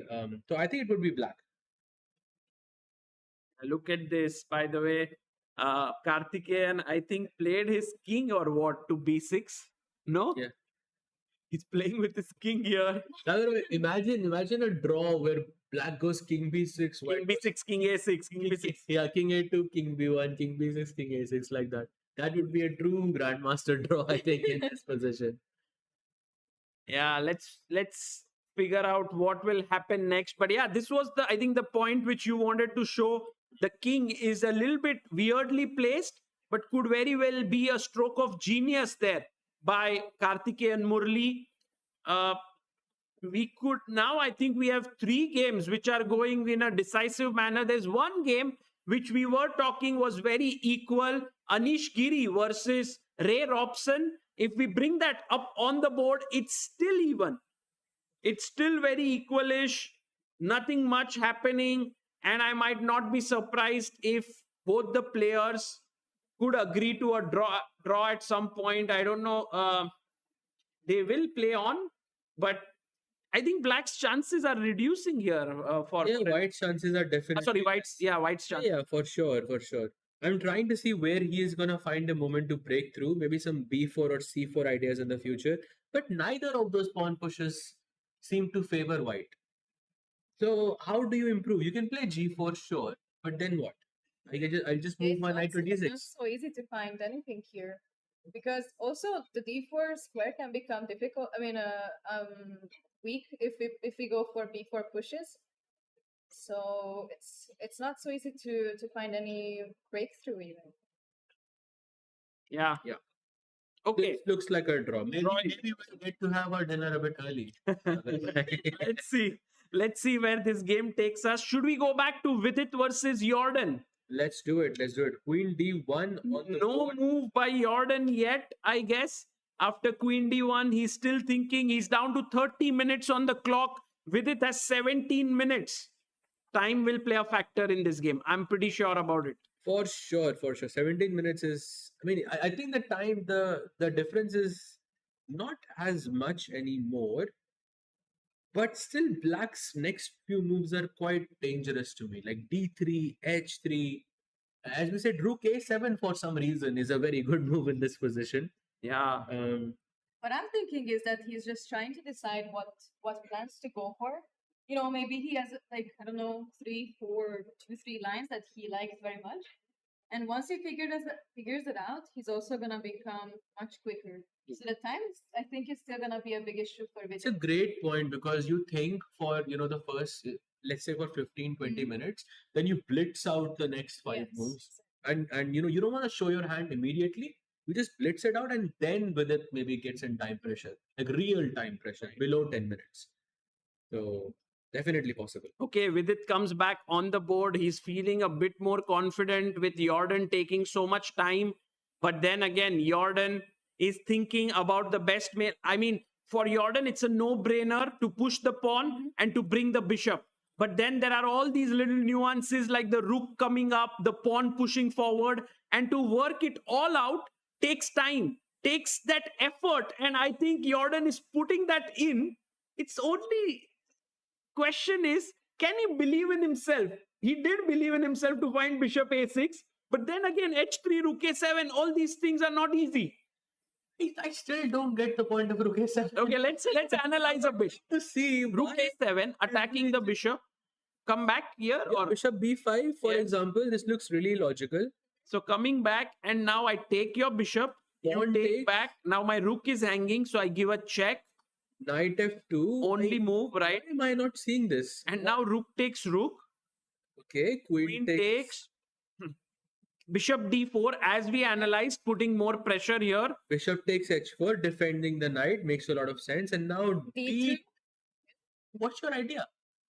Actually, What's your maybe idea? it's just that, okay, if you make a waiting move, let's say h3, I go queen e6, maybe with the idea of rook e1. Wow. Wow. I mean, it's Not an easy thing to see. it's so difficult. But rook a7 is essentially forcing the bishop here to come back to b5, whereby you can trade the rooks and put the white queen a little bit offside from d1. And then It's very like small, like That's how engines play. but still very, very difficult. If he plays this, it might be, I think, one of the best games that I think he's played so far. Yeah. For sure. and we have h3 on the board. I think this is the move both of you suggested, h3. Yes. That just play it. And also, in a way, h3 is the second best move or third best. It shows like a great move by the engine. Again, phenomenal play and understanding shown here by Jordan. The thing is, when you think for a long time in a position like this, and then you play H3, H3 cannot be wrong. Because after D3, you're thinking of H3. After Rook A7, you're thinking Yes. of H3. So H3 cannot be wrong. So it Kill them. depends on how Vidit responds, and then maybe he will think again, and then he will strategize better. Because the position is a bit clearer. Because right now, Vidit has a lot of different options, like Knight F2, like G3, and it's hard to calculate all of these. Not G3, obviously, there's Rook G2 mate. But wow. you see how easy it is to mess up from each side. But yeah. It's also a very pretty line. Yeah, rook g2 mate. Very cool. Very cool. Love it. Love the position here, guys. I'm also very excited to see how this game finishes. Should we check Nihal versus Vincent? Yes, I let's think do it. so. But this might be the first result of the day, yeah? Nihal Sarin versus Vincent Keymer is definitely looking like Nihal is in big trouble. There's also doesn't seem a way like he can get out of this mess. Yes, we mentioned earlier, so the c6 pawn also fell, and black cannot really make progress with the f pawn. Yeah. So once again, it's amazing that there's this f pawn there. We always love to be as close as possible to promote the pawn, but She doesn't like the golden pawn. She just doesn't like the golden pawn. No, I'm just kidding. But there is this idea of rook f5 as well, but to play rook e5 check. But I think I can just block it with rook e6 in this position, and there is no more checks. And all I have to do is white is to just push the a pawn down. Yeah. Also, guys, do you think that black can create a fortress here with a move like e5, a5, and bishop d4? Because now look, the pawn protects the bishop protects the pawn, the bishop protects this pawn. So in order for you to make some progress, it'll be a bit tougher as white. No, I did a chapter on fortresses once, and there are 3 ways to break a fortress. One is via breakthrough, one is via exchanges, and one is via something. Oh yeah, when you put your opponent in a zugzwang. So in this position, there is no zugzwang. There is no exchanges. You can play rook takes d4. Maybe that can be considered as an exchange. Yeah. But I think breakthrough is definitely possible because you can go b5, b6. And once you do that, I think white can sort of penetrate on the queen side, and it could be very, very dangerous. Because as Kincho also pointed out, that black has no control over the light squares. You just play rook b1, king f1, push the b pawn down, and Nihal is in trouble. Correct. Yeah, that's very well And as long explained. as you are protecting the F1 square, black never really has the initiative, I think. And also the bishop will always be just tied there to protect that F1. Yeah, well said by both of you. So Nihal Sarin's position definitely looking in danger right now. He doesn't seem to have a way to come back. Some updates in the Jordan position because he found knight f2 and d3 as well. Jordan is on fire. Okay, knight f2 played and d3 is on the board. Wow. Beautiful, actually. I'm actually loving this position. It's really dynamic. There are a lot of potential, puzzles as well. So What? Wait, loving it for who? for that, Really, you are loving it for black? I mean, I don't know because Why? you want to piece up at the end of the day, yeah? Because you like that in this position. So I don't know. yes, but I mean, bishop d4 is coming soon. Yeah. Yeah, bishop King h3 pawn is also there. Possibilities. Worst case scenario, we will take on g2. No. Right.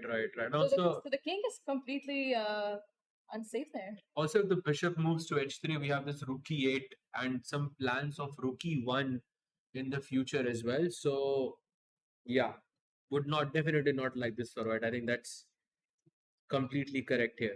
Is it easy to decode the body language of the players here and say for sure that Vidit feels like he's in big trouble? Or does Vidit feel like, oh, if I make few good moves, I'm a piece up and I could win this game? Honestly, it's a possibility. But at the same time, you're still playing a really strong player. So. Right now, because Jordan had both of his hands on his head, and that's usually the expression you make when you are a bit tensed in the position. But of course, it is a tough situation for both players, and I think the clock is probably what speaks volumes to me here. But the gap has reduced, Sahaj bhai. The gap between 27 and 14 is just 13 minutes now. So one more long thing by Jordan and the time advantage is gone. But it's still double the time, it's still double because he only has 13 minutes left in the position. So I feel the more this time drops, I think the more likelihood that he will make a mistake because it's very easy to mess up. You remember that game of, for example, that infamous game between Gukesh and Magnus, for example. Yeah. It was all because of time pressure, right? Psychological pressure. Psychological pressure as well, of course. But time is a huge one, I think, there, for sure. But yeah. Vidit Gujrathi in that pose where he is completely zoning in. His best move right now is difficult to say because every move is kind of tricky. Taking the pawn sort of spoils his structure. Bishop h4 is one more move. Trying to think about the b pawn, maybe rook b1. I don't know. Sagar, we do have an update. Yeah. There is a result in the challenges section. Oh, wow. And Pranesh has defeated Aryan Chopra. Wow. And it was not a long game, in just 26 moves, so not the best start for Aryan Chopra. And also, before we look at the times, guys. 1 hour versus 16 minutes also spoke a lot about the game itself. Insane. Oh, that's crazy because in the last 5 moves, Aryan Chopra spent more than an hour.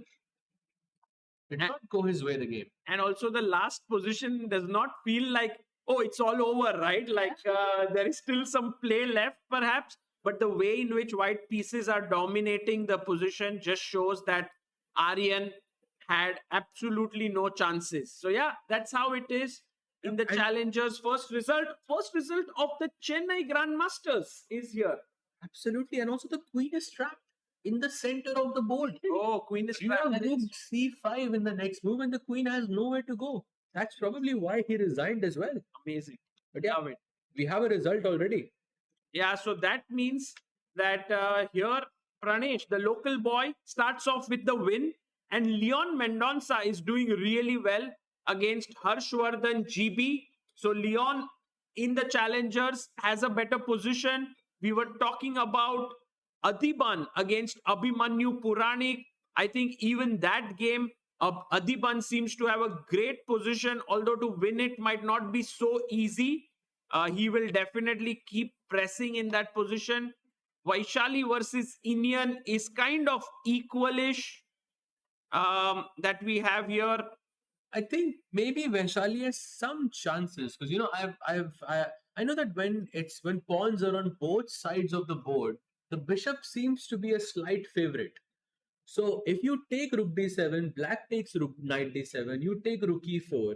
Let's assume that the rooks are gonna get exchanged, right? Let's say black will play rook e8, I will trade rook e8, black will go king e8, and this is the position in front of us. I feel the bishop has more power here. Simply because the bishop can lose a tempo, bishop is a long range piece, and the knight will suffer a bit here. So even though the position is equal according to the engine, I think practically she can put some pressure here. Nice. Great point there. So definitely some practical chances for Vaishali there against Inian. And then Arika versus Diptayan. Wow, Diptayan, is he taking over in this game with a protected passer in the center? Ooh, looks scary. What do you think of? What do you think, Injo? Do you like that bishop on d5, or do you like that pawn on d4 more? What would you choose? Actually, a difficult question. It's not so obvious. I mean, I kind of like the d5 bishop. It's really powerful. Covering a lot of squares. But maybe in the future, the d pawn can also become dangerous. I mean, white doesn't have a d pawn anymore. C pawn is also already pushed forward. There is no e pawn. So maybe in the future, it can, start running down. What do you guys think? Fast pawn looks very. The bishop on d5 looks lovely for sure, but in the long term, I just don't like that pawn on b3. Yeah, it looks weak here, guys. I definitely think that Diptayan Ghosh has a nice position. We just went through the games in the challengers, and we also have the games in the masters about to reach that point where results will start flowing in. Perhaps it's the perfect time to take a very short break. And on the other side, we will then have all the action from here in Chennai.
Hello everyone, this is Grandmaster. What if I told you I became a grandmaster by solving the same exact chess exercises over and over again? Yes, it sounds a little crazy. After all, if each chess game is different, why repeat something you've seen before? Shouldn't you practice calculating in unique positions every time? Well, that's true. But there's also a way to train your brain to streamline its calculations. And that's the woodpecker method. My friend Hans Tikkanen invented the woodpecker method in 2010 when he was training to become a grandmaster. 7 weeks after he finished using his method, he earned all 3 of his GM noms to earn his title. Seeing his success, I had to try it for myself. And a couple of years later, I became a grandmaster too. As word spread, others tried it too, with excellent results. Okay, so what is the woodpecker method? The first step is to take any large amount of chess puzzles and solve as many as you can in 4 weeks. In my books and chessable courses on the woodpecker method, there are about 1,000. You don't need to do that many, especially if you are a beginner, but I recommend solving at least a few hundred. At the end of the 4 weeks, take a break, a few days at least. Then solve the same exact problems again, this time aiming to finish them in 2 weeks. You might remember the solutions from before, that's okay, but try to solve them like you're seeing them for the first time. After you finish the second cycle, try solving them in 1 week, and then a few days, and then try solving all of them in a single day. It's not easy work, trust me. I didn't think I was going to make it the first time I tried it, but the results were remarkable. It's because much of chess is pattern recognition. Rather than calculating every single move in a position, your brain looks for ideas and patterns it has seen before first, and they help you calculate faster and more accurately. So by doing the woodpecker method, you're building intuition, helping your brain become more efficient in calculation. And that's the woodpecker method in a nutshell.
Welcome back, everyone, to the final part of the first round of the Quantbox Chennai Grand Masters 2025. And what a change we have, guys. Suddenly, Vidit Gujrathi, who was all throughout in big pressure, is now losing his game, is now winning. Yeah, people think we take breaks just to have water, but we take breaks for such twists to happen, Sagar Bhai. That's the point. I can't believe that this has transpired. Sahaj bhai, we were like, black is completely in control. And what happened?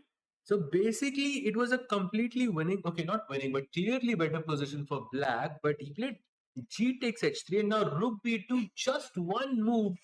And there's a difference of, I think, +3 of evaluation just in one move from -1 to +2. Wow. So it's like he blundered a piece, yeah? Basically, he blundered a bishop or a knight, yes. And now it's just a piece up. I think he just missed something. Maybe he just overlooked Rook B1. Rook B1, is it a very important move? Because if Jordan hadn't taken the B2 pawn and played his bishop to D4, Vidit was all bound up, yeah? He couldn't move his knight.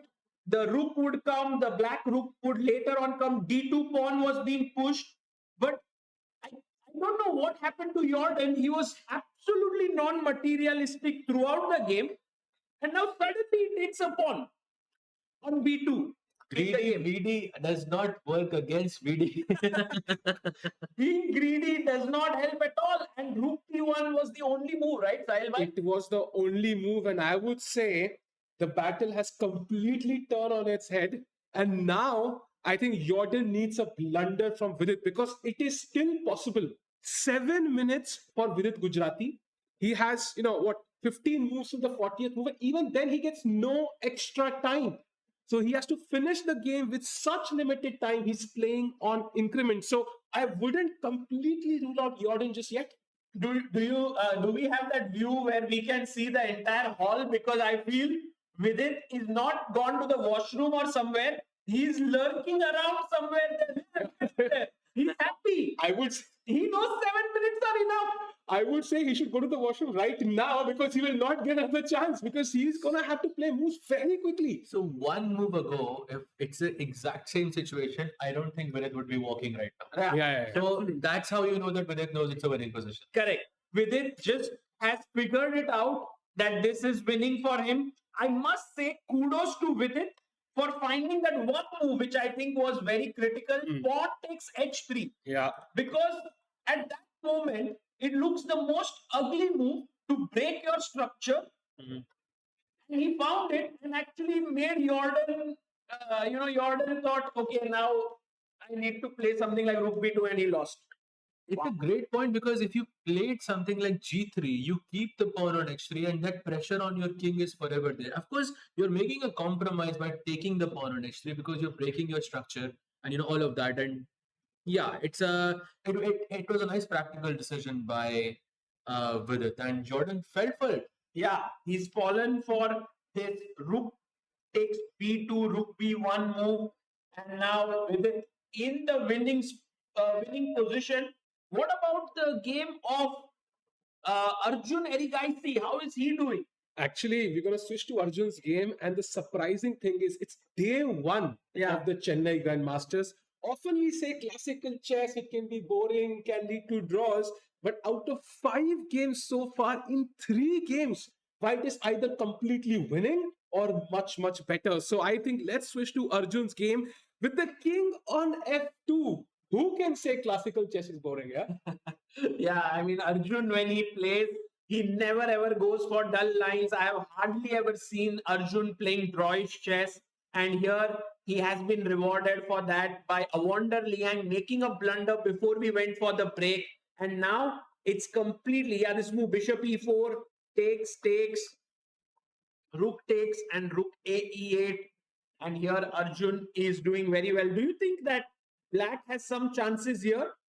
It doesn't seem like White is completely winning, so surely there is some chances.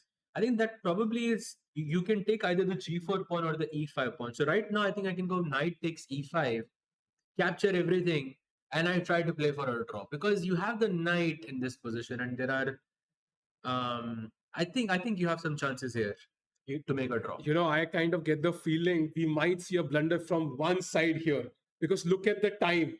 Every single game is reaching to that moment where they have no time to calculate. I think the e5 pawn will fall. And then as you said, Sahaj, I think the white king will be weak. But white will have the knight. And the next person to make the blunder could lose the game.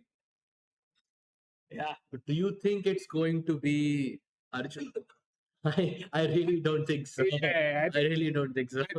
Erigaisi Arjun has just played brutal chess, and as you mentioned, Sahaj, he's the king of imbalances in the chess world right now. And this is the perfect imbalance. The king is open on F2, the black queen is just next to him, and still white is better. To understand this is white is better takes so much skill. Absolutely true. And right now, Arjun has 12 minutes 50 seconds, 12 minutes 55 seconds to Awonder Liang. Guys, this game is also very, very sharp and heating up. By the way, Nihal, something happened. I just want to go back there because his king and both players making some mistakes there. If we can have the Nihal camera quickly, this was the position. And suddenly came rook c7 check and king to h6, h4. Apparently a big mistake. Wow. Rook, That's such a huge mistake. yeah. But why? Apparently rook f8 is a deadly move with the idea of rook f4. But not easy to see. Yeah, Because not easy. You have. Oh, I think it's because if you play king f1, black can play rook takes h4, and now the h1 square is empty. Yeah. So if you go king e2, rook e4 check, king f1, Yeah, rook h4 yeah. check, then that's your repetition right there. Nice It's one. a difficult thing to see. But look at Nihal's time. Yes, 53 seconds. What? 53 seconds. Nihal says, well, I'm still in Riyadh right now. I'm playing the EWC, but there is no mouse for making the moves. Okay, yes, 30 seconds so per move. And by the way, king h5 was not the most accurate, but do you think Nihal is back here? He has some hopes here. You can never truly be back, I think, with 53 seconds on your clock. No, but it's Nihal Sarin. It's not just anyone else. He loves to play under time pressure. Yeah, let's not forget that time. Yeah, when he played against Anish and he was a queen down.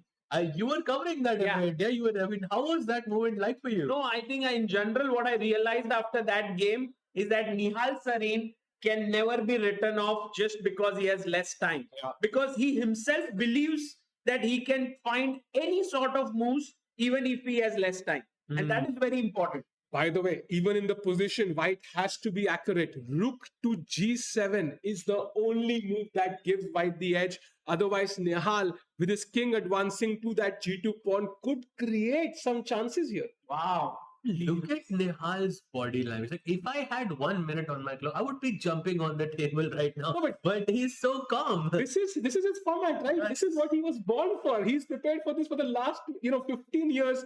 And Nihal, if anybody can create an upset here, Nihal. Rook g7 found by Vincent Keymer.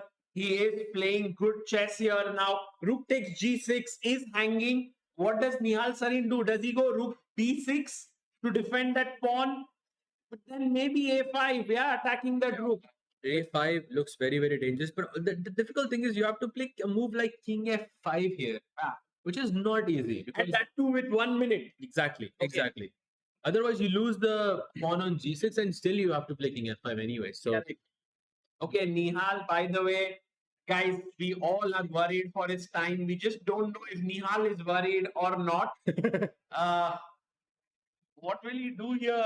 I think 36 seconds. I'm sure Nihal is calm, but the problem is the position itself is not really conducive for his play. And king f5, he spent the past 3 moves moving forward and now he has to go back. That's not an easy decision. 20 seconds left. Nihal, go. You can't be thinking now. you have to play king f5. You have to, Oh, he said he's tempted to play that move, but he's not sure. He doesn't on the board. plays your move. But I thought the idea is because he wants to keep his king active. So he defends it this way, but it's not at all a good move. And look at Nihal yawning. Oh my God. The first time I've seen someone with 20 seconds yawning. He's smiling. I think he understands he missed something. I think he understood in the moment he missed something in the position. And now he's looking at the camera. I think Nihal has realized that rook b6 was a big mistake. Sahaj, why was it a mistake? Probably it's the a7 pawn in this Yeah. position. However, there is this rook c6, rook c2 check, which, optically looks very dangerous, but it's just a check. You can just put your king on f1 and you're safe. There is no other check even in the position. Maybe you have some e4, e3, e2 ideas, but if I put my rook on the e file, I think I'm safe. Because on the light squares, you have zero control. So what does white play here then? For example, let's say we take the... Yeah. Anywhere on the 7th rank, basically. Anywhere where it doesn't, like e7, d7, f7, you can put it anywhere. And then you're fine.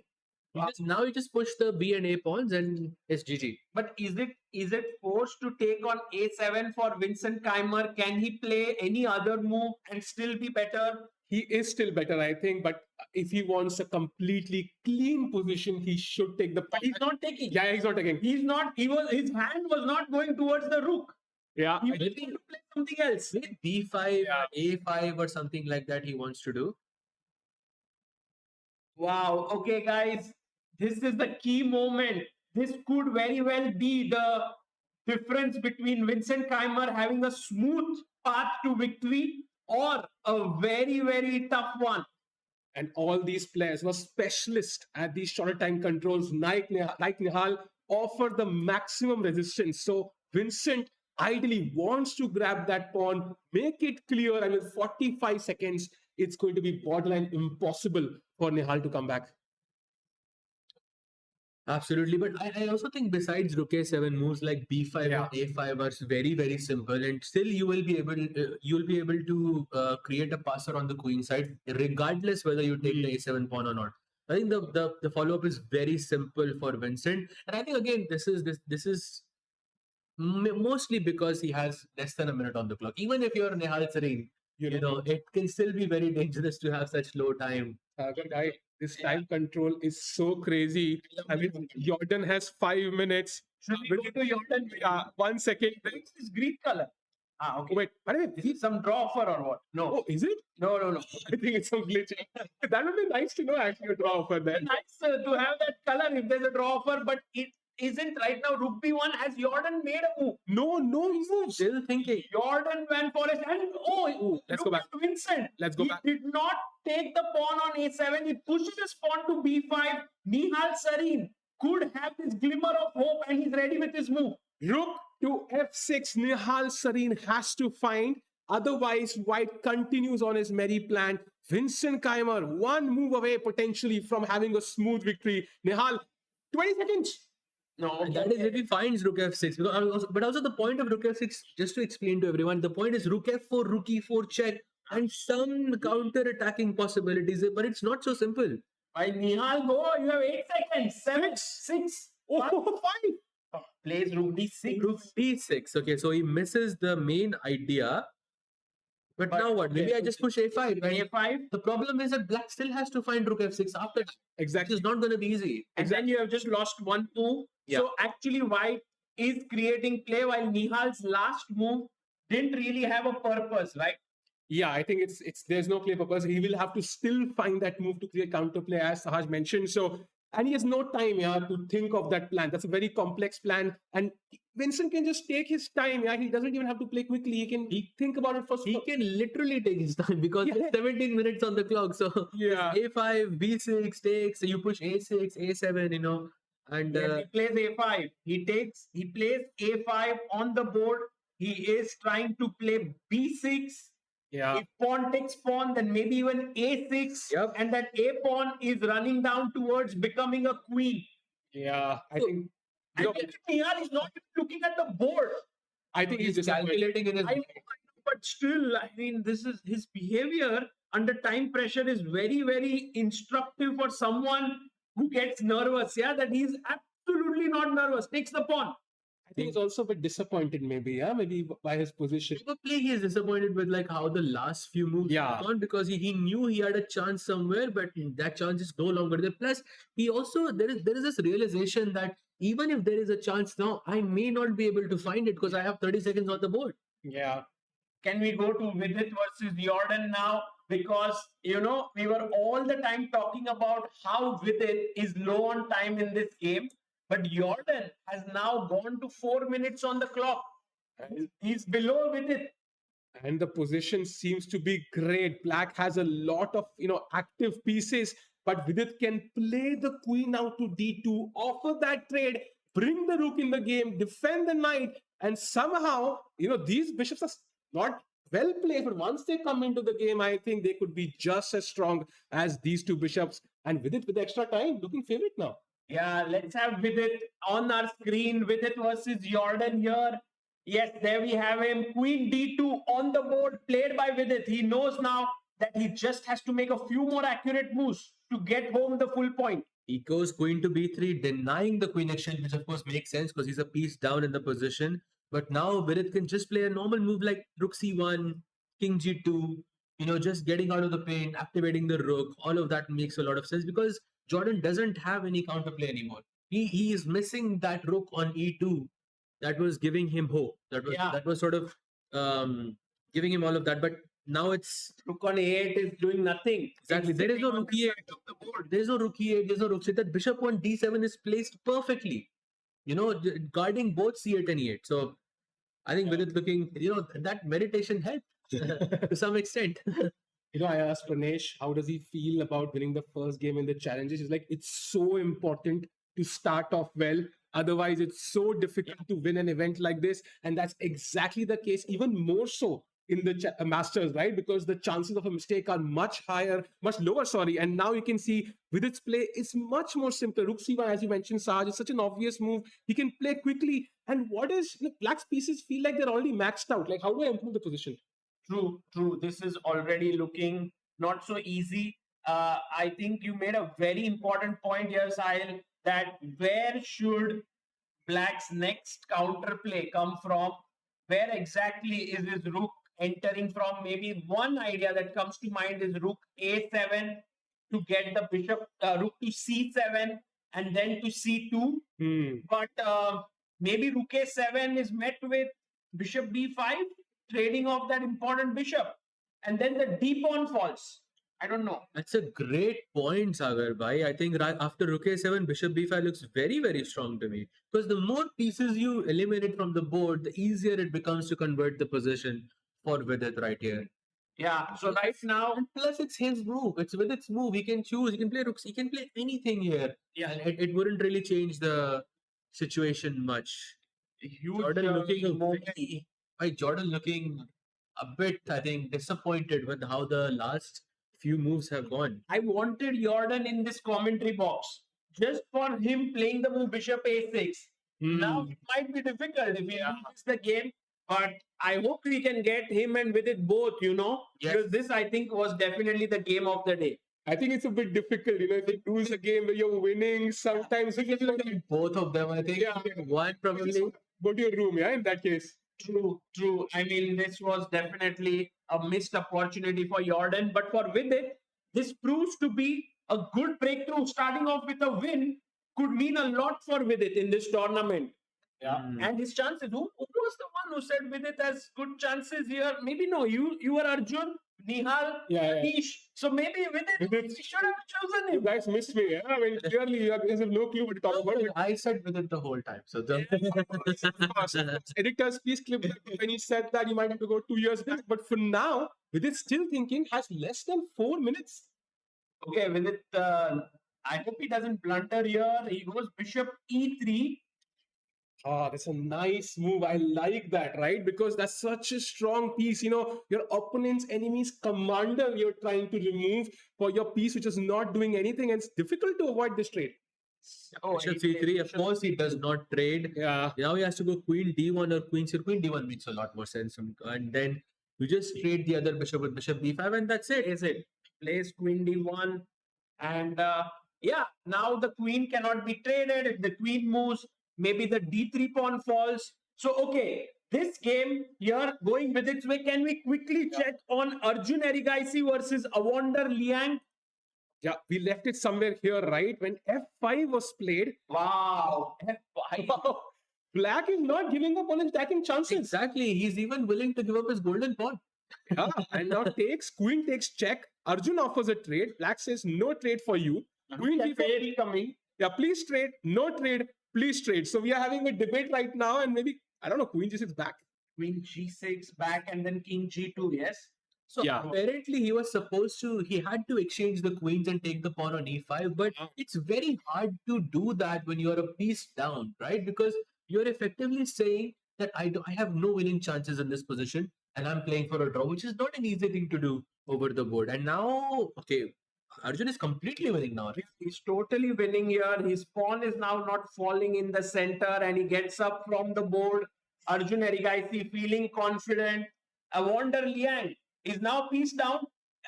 Rook f8 trying to win the queen. doesn't work, yeah, because of rook f4. Yeah, Exactly. and saving the queen. And of course, if Arjun were to win, would he be India number one again? Yes, he would Yeah, be. right? Yes, Yes, I think so. just with one game, yeah.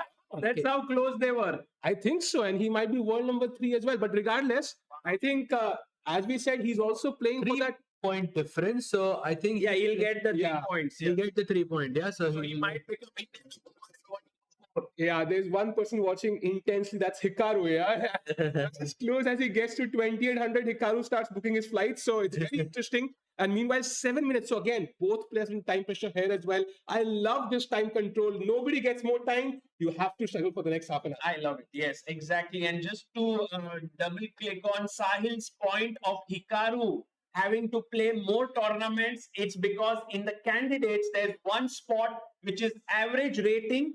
And the one who has the highest average rating for 6 months from August onwards gets a spot in the candidates. And Hikaru was like, I'm very safe on 2800. No one's coming close. But Arjun is like, 27, 76, 4 points after one win, another 4 points, another 4 points. And then after 5-6 rounds, he's already close to 2800. Yeah, it Yeah. doesn't take much. Great one. By the way, just to update everyone, Yeah. in the challenges sections, we have 2 draws in a row between the Beasts and Abhimanyu Puranik, and also Indian versus Vaishali also ended in a draw. So 3 games of the challenges sections have already finished. Nice. Master section, everyone's still playing. What about Anish Giri versus Ray Robson? Are we seeing any movement there, or this one is looking like a peaceful draw? And we have Anish here on our screen. Meanwhile, Arjun very quickly. Very quickly. Yeah, he's like missing a second.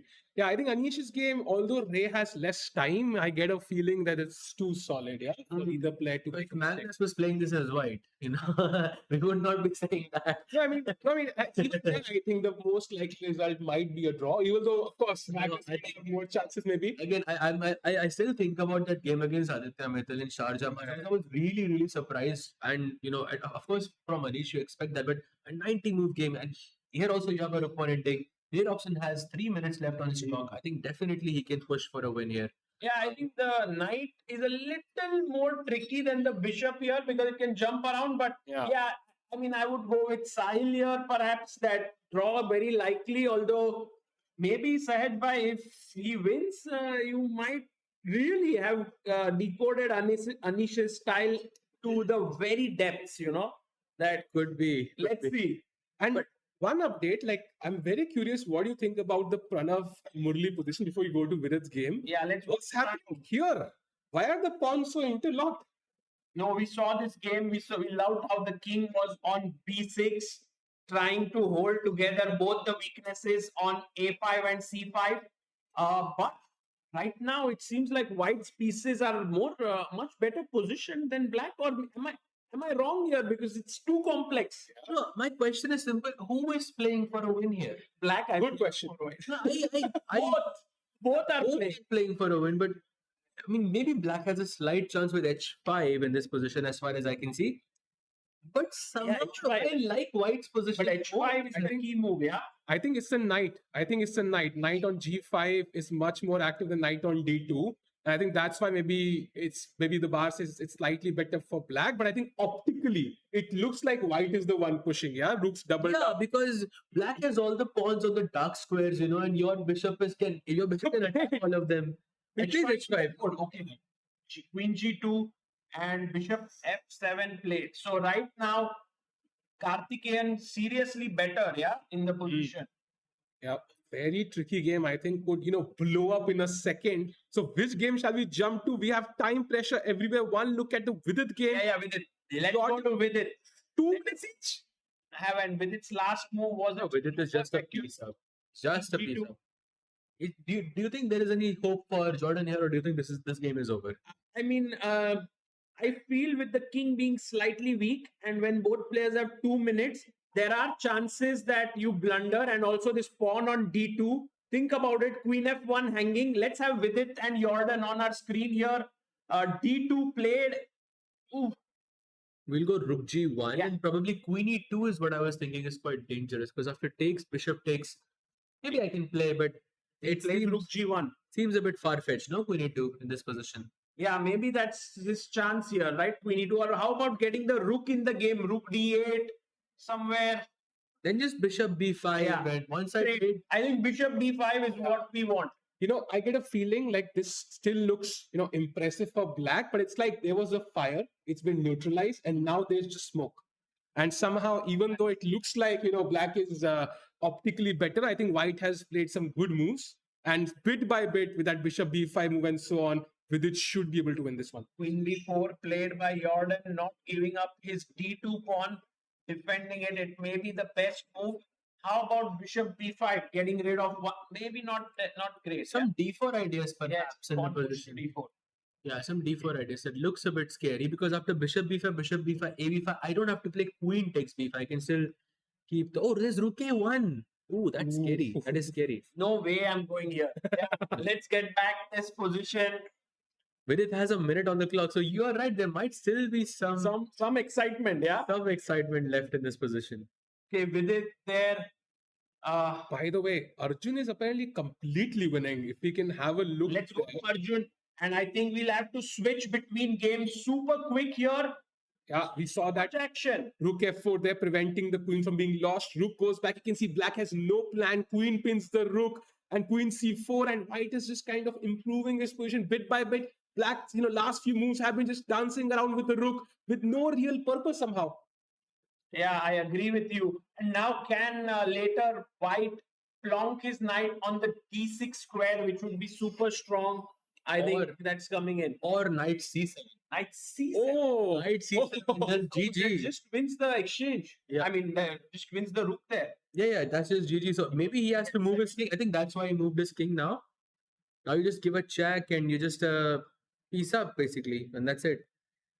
all the people watching, I think this is day one. 3 games, one side is completely winning. 4th game, one side is slightly better. We might have 4 results here, maybe 5 if Anish pulls off. If you want to make predictions in the chat, who's your favorite to win the event? This is the time. Now, some clue as to the form of the players, right? Yeah, I agree.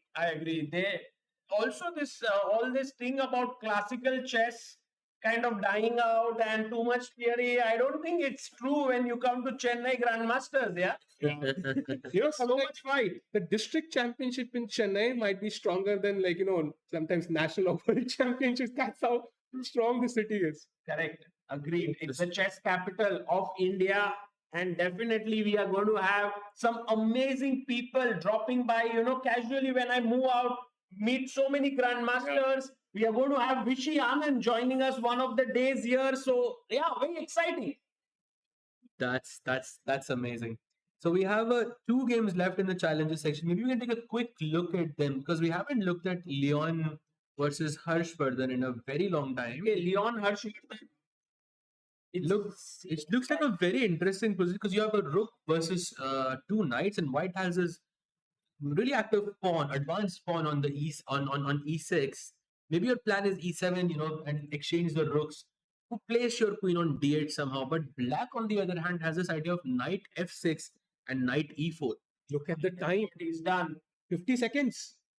Both players down to their last couple of minutes on the clock. And for sure, Leon's position looking much better here because his rook and pawn function better than the knights. We can keep an eye on this game for.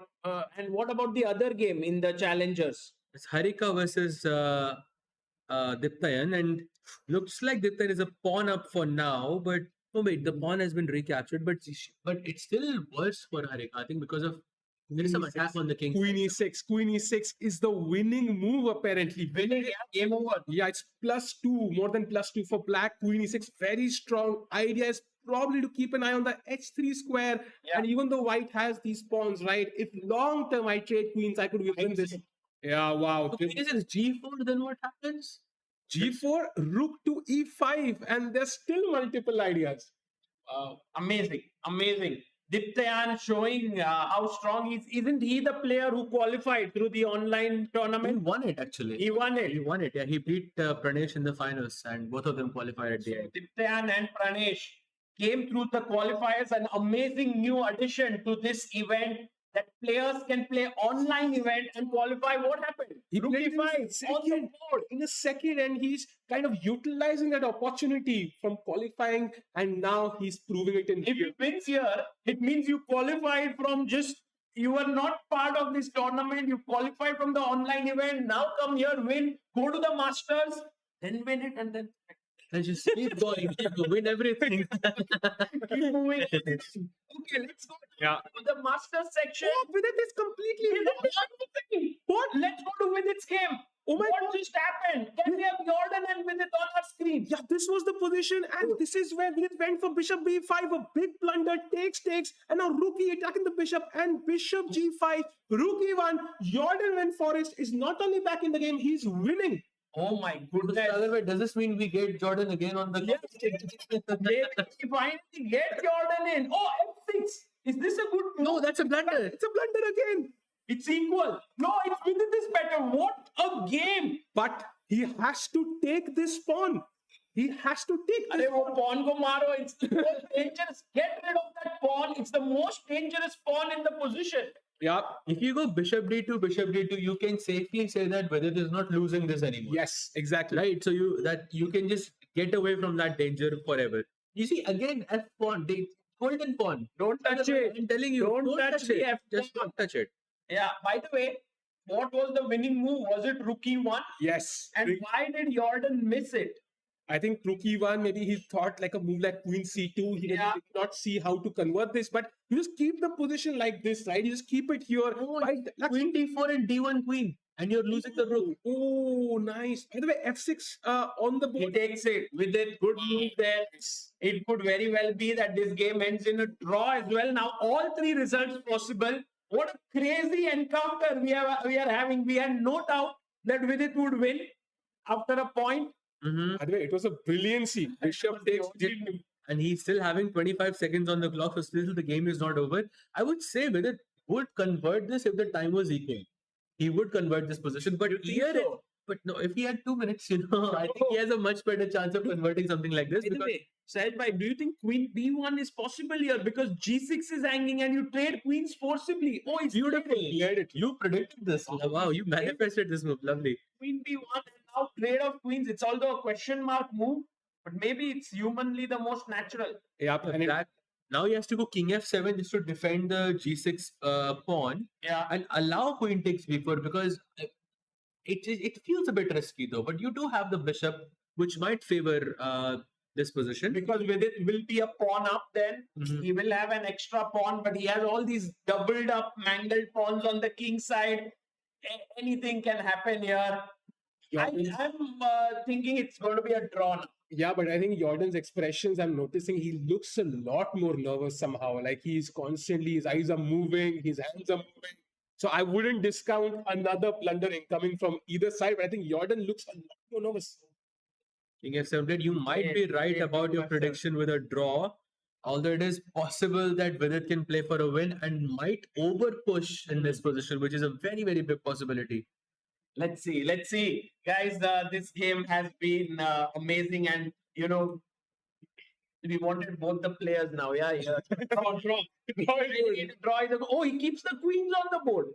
Wow. No Look at the blue arrow. He has to sacrifice the d5 pawn. No way. Which is not easy.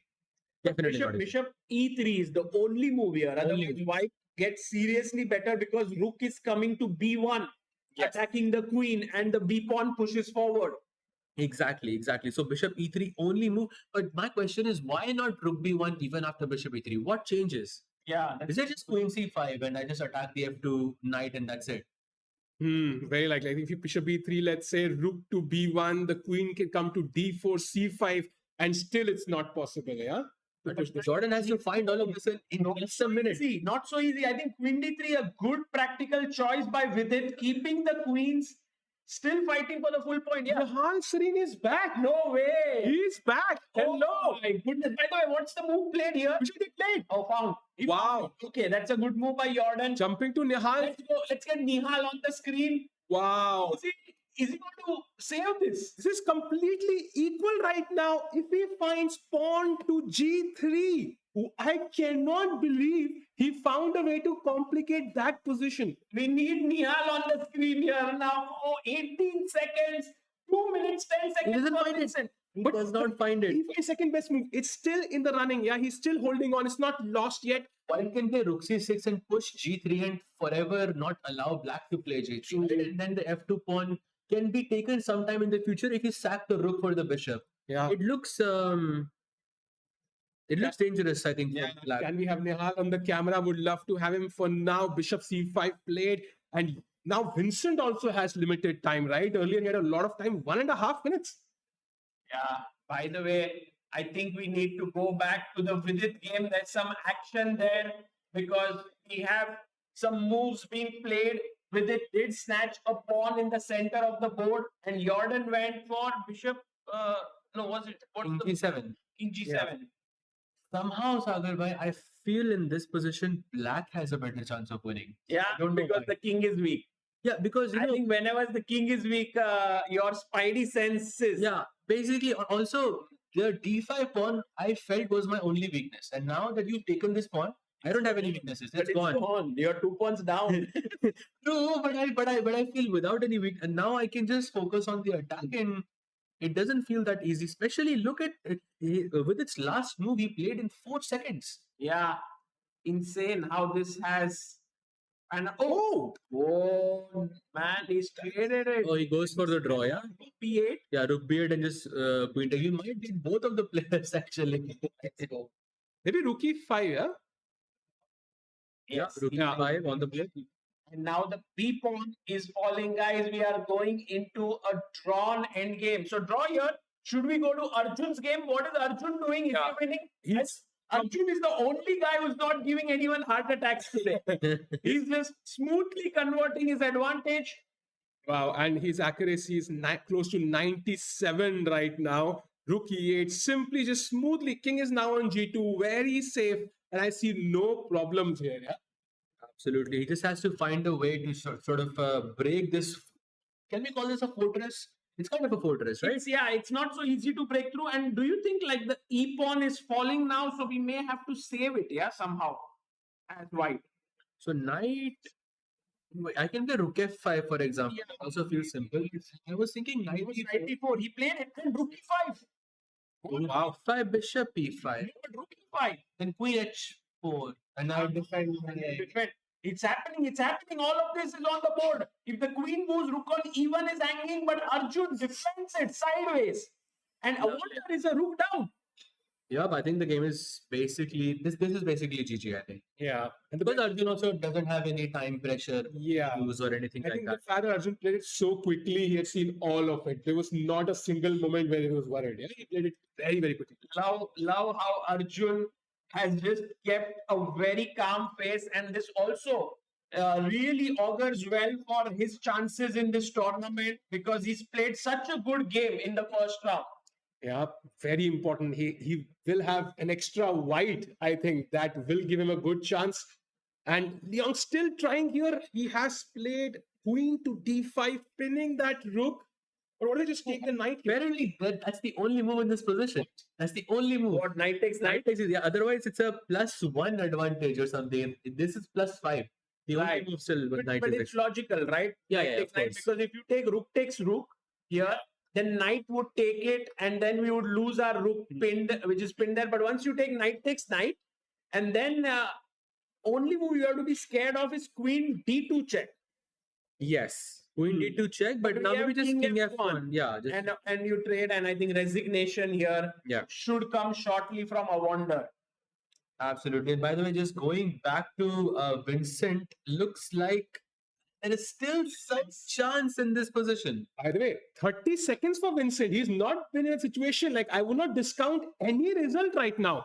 Man, look at Nihal. His expression is like, didn't I tell you guys that I'm not worried? He's not even looking at the board, he's just looking everywhere else. What's going on? Maybe he's calculated everything, at this point. Nice move. I think bishop d4. Yeah, you save the pawn again. Bishop d4. I think the really important move in this position is who will play g3 first. Whether if it's white, then white wins. If it's black, then black sort of holds on. So now g3 is really important. Yeah, G3. Yeah, there we have the blue arrow. If you don't play G3, then black gets G3, at some Yes. point. Do you think he plays it, Vincent? I think so, yeah. Because what else? There are no other moves that White has. You see, he did have a lot of opportunities before Exactly. to play G3 and he didn't do that then. So it's tough. 19 seconds. And Vincent isn't that great under time pressure like Nihal.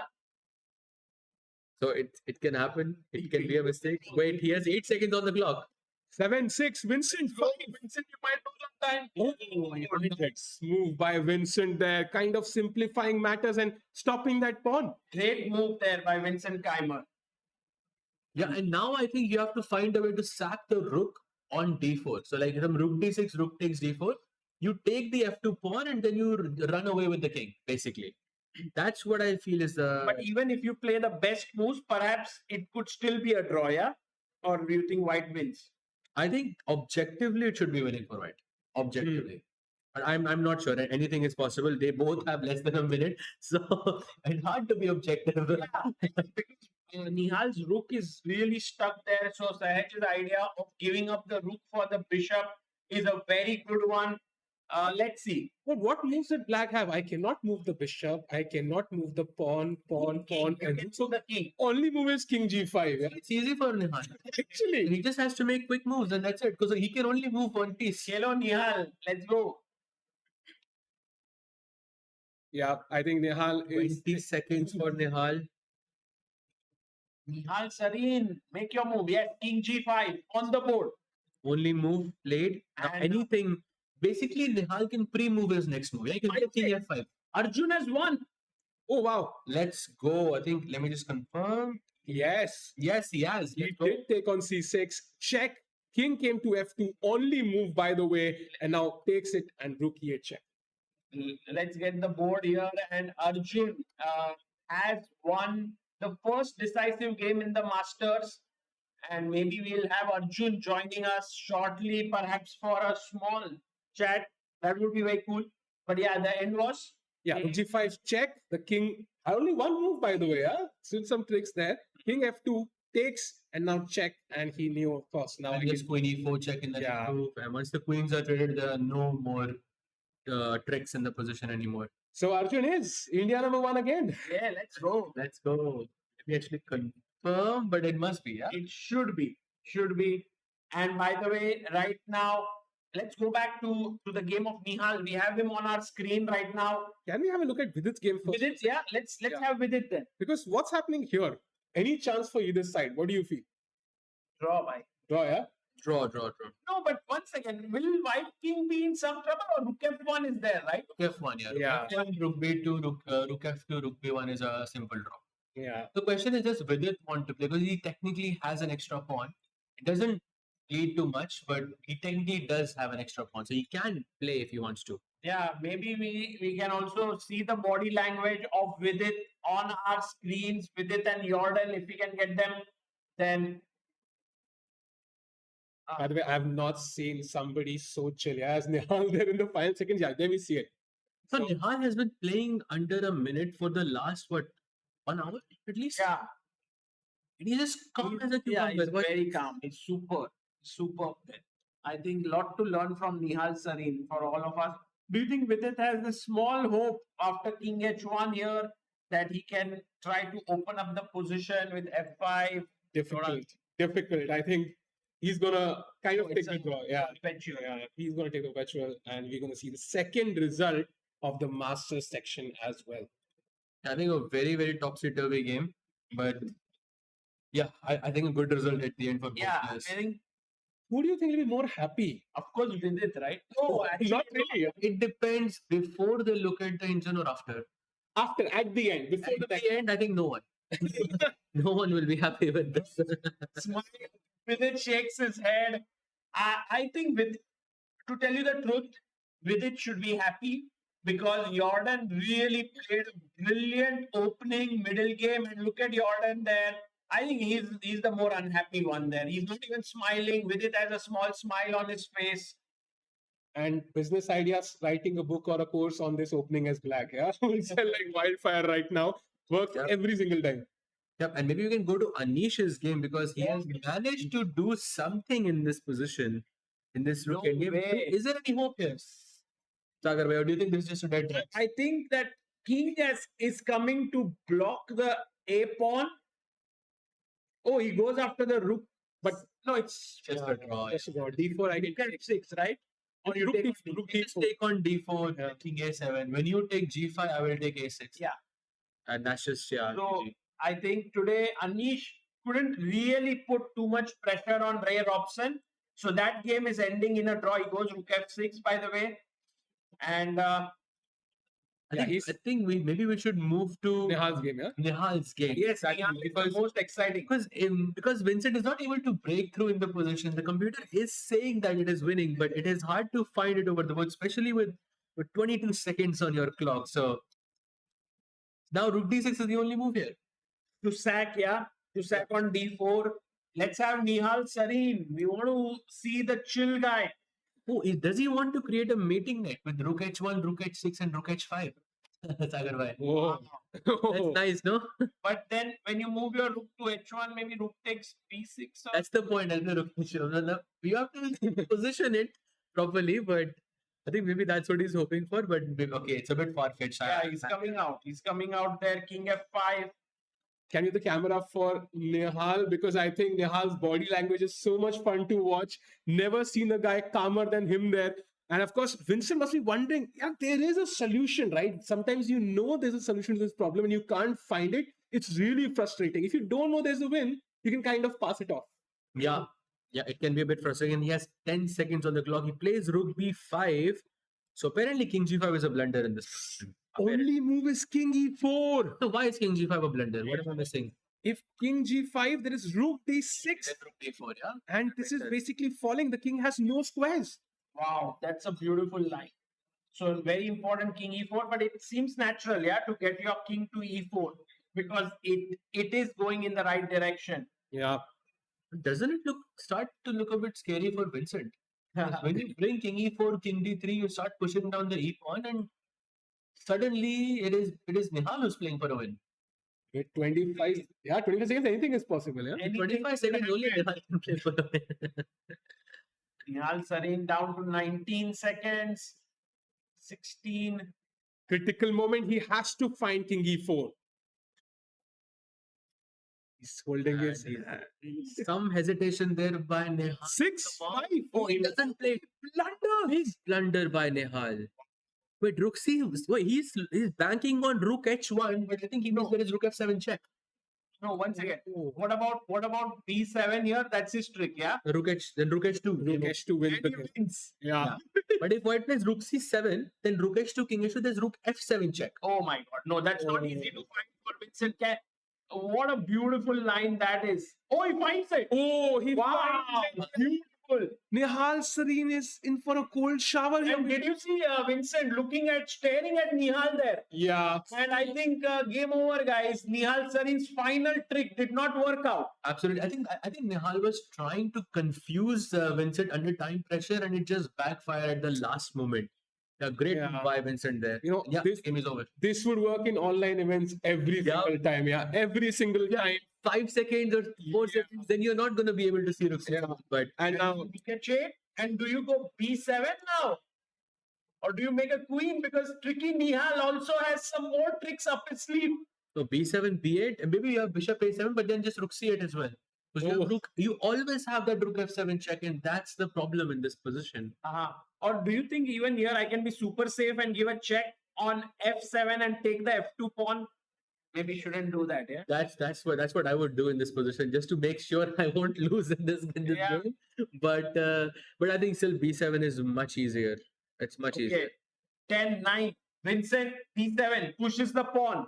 I think Vincent has the game now. He knows it. You can see how enthusiastically he got the new score sheet. Yes. He wants to write those moves. Yeah, he knows the game is in the bag. Oh, Nihal resigns. Yeah. Wow. Did he resign? Or did he No, He grabs the queen as well. Actually, Nihal Sarin very rarely emotes. Yeah. We did see him at the Esports World Cup doing that when he beat Asipenko, and now he's doing it again here. And he doesn't have a move. He's not able to cover the move. 4 seconds. 3, 2. Bishop a7 played. Bishop a7, now just rook c8, offering the trade. And if you don't trade, then I play b8 queen, and I'm just a rook up for basically nothing. Yeah, this trick of the skewer right on the F file is so irritating. Yes. Because otherwise Nihal always wanted to queen his pawn, but now it doesn't happen at all.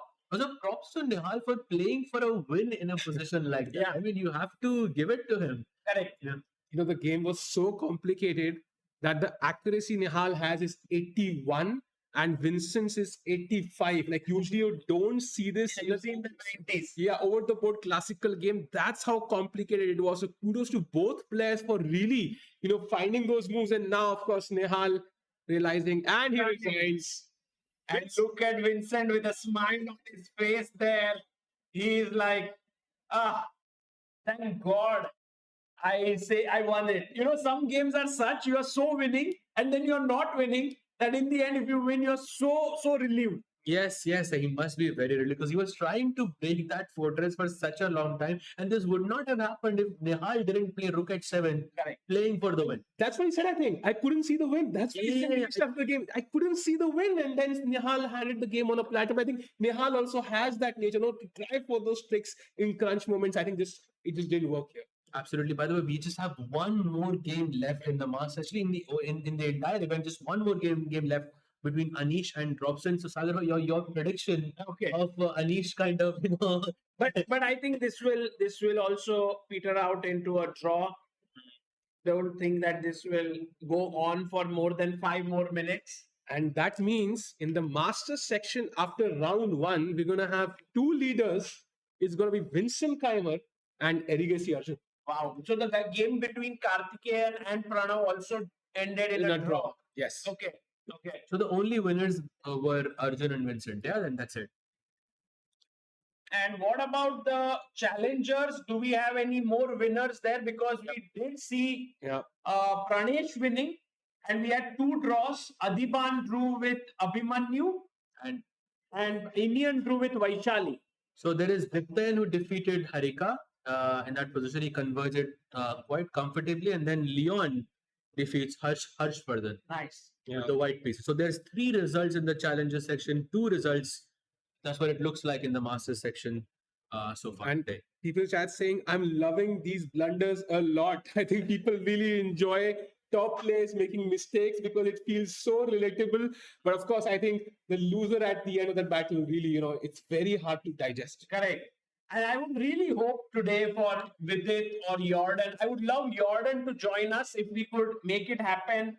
Jordan Van Forest coming in, playing this incredible game. I think he was the player of today. Although if you look at pure accuracy, then maybe it's Arjun Erigaisi. It's usually, Arjun doing Arjun things. In the opening, he will create a messy position and then he plays like a computer afterwards and leaving no room for accuracy. Tomorrow, you said at the end of the day, it could be Arjun or Jordan. They both play each other. Wow. So, we're going to see a spicy game tomorrow then. Oh, by the way, a quick little fact for you. You cannot play King D6 here in this position. You can only play King D7. King D6 loses to Rook F5. So Anish still trying to wait for that last, And Ray Robson finds it. Of course. Nice point there, 75. Rook E5, sort of stopping the king from entering now. Threat. This would have won, but yeah.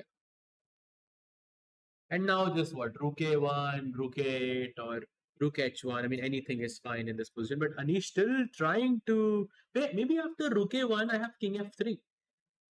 Rook A8, I have King F4. So maybe I can still play in this position a bit. He goes the other side. He goes to H1. I think the idea is still the same. But King F3, there is Rook F1 check, right? So you can't... Right. Maybe King G3 then. But then again, Rook F1. That's how I think this game will end in a draw. Also, you can probably push the D pawn if King G3, yeah? So yeah, maybe that's enough distraction. So rare option, I think, will draw this. And the final game, yes? This is the one? Yep. Wow. What a day of chess. What a day of chess. And if this is going to happen every day, I think the fans are going to have an amazing time, guys. You can follow this action live. Okay, draw there. Anish drew. online, but you can also come here at the venue. We have great arrangements made for you. Enjoy this live with us over here, and you can even maybe meet a player or two. Yeah, in fact, some players were signing autographs, and I even have this cool looking good. Good here. Can we show Sahil Bhai on Yeah, the can you show them? screen? So, wearing an Anish here. Oh, by the way, the game has ended in a draw. Yeah. So, we have all the games. Anish and Ray also draw their game. Oh wow, we have the results on our screen. Arjun beating Awonder Liang. Anish drawing with Ray Robson. Vidit draw with Jordan. Pranav drew with Karthikeyan, and Vincent winning against Nihal Sarin. Yeah. What a And game. in the challenges, we have Abhimanyu drawing to Adiban, Leon defeating Harshvardhan. What a game that was. And Pranesh winning in just like 2 hours or something. Shortest win of today. Shortest win of today, yes. Then Harika loses to Dipta and Ghosh, and then Vaishali drawing against Indian. 5 out of 10 games were decisive today. So that's already very, very exciting. And yes, Sahil Bhai, what- So, you can definitely get this at the venue. And anyone who comes can get such badges, right? yeah, looking good. Looking good. Nice. I'm going to get one of them just now, actually. Just You need to call the Anish ones. So, now no, I will take one from you. Guys, a beautiful day of chess. Loving the players' energy, loving the time control, loving the way they are taking risks, enjoying with my co-commentators here, Sahil and Sahaj, and we also had Kinsho joining us. So overall, a beautiful day of chess. Absolutely, so much excitement. A classical chess is not drawish or anything like that, and today is a testament to that. And hopefully, we will see some really, really exciting games. In the next few days. Yeah, stay tuned, guys, and see you all tomorrow. Bye bye.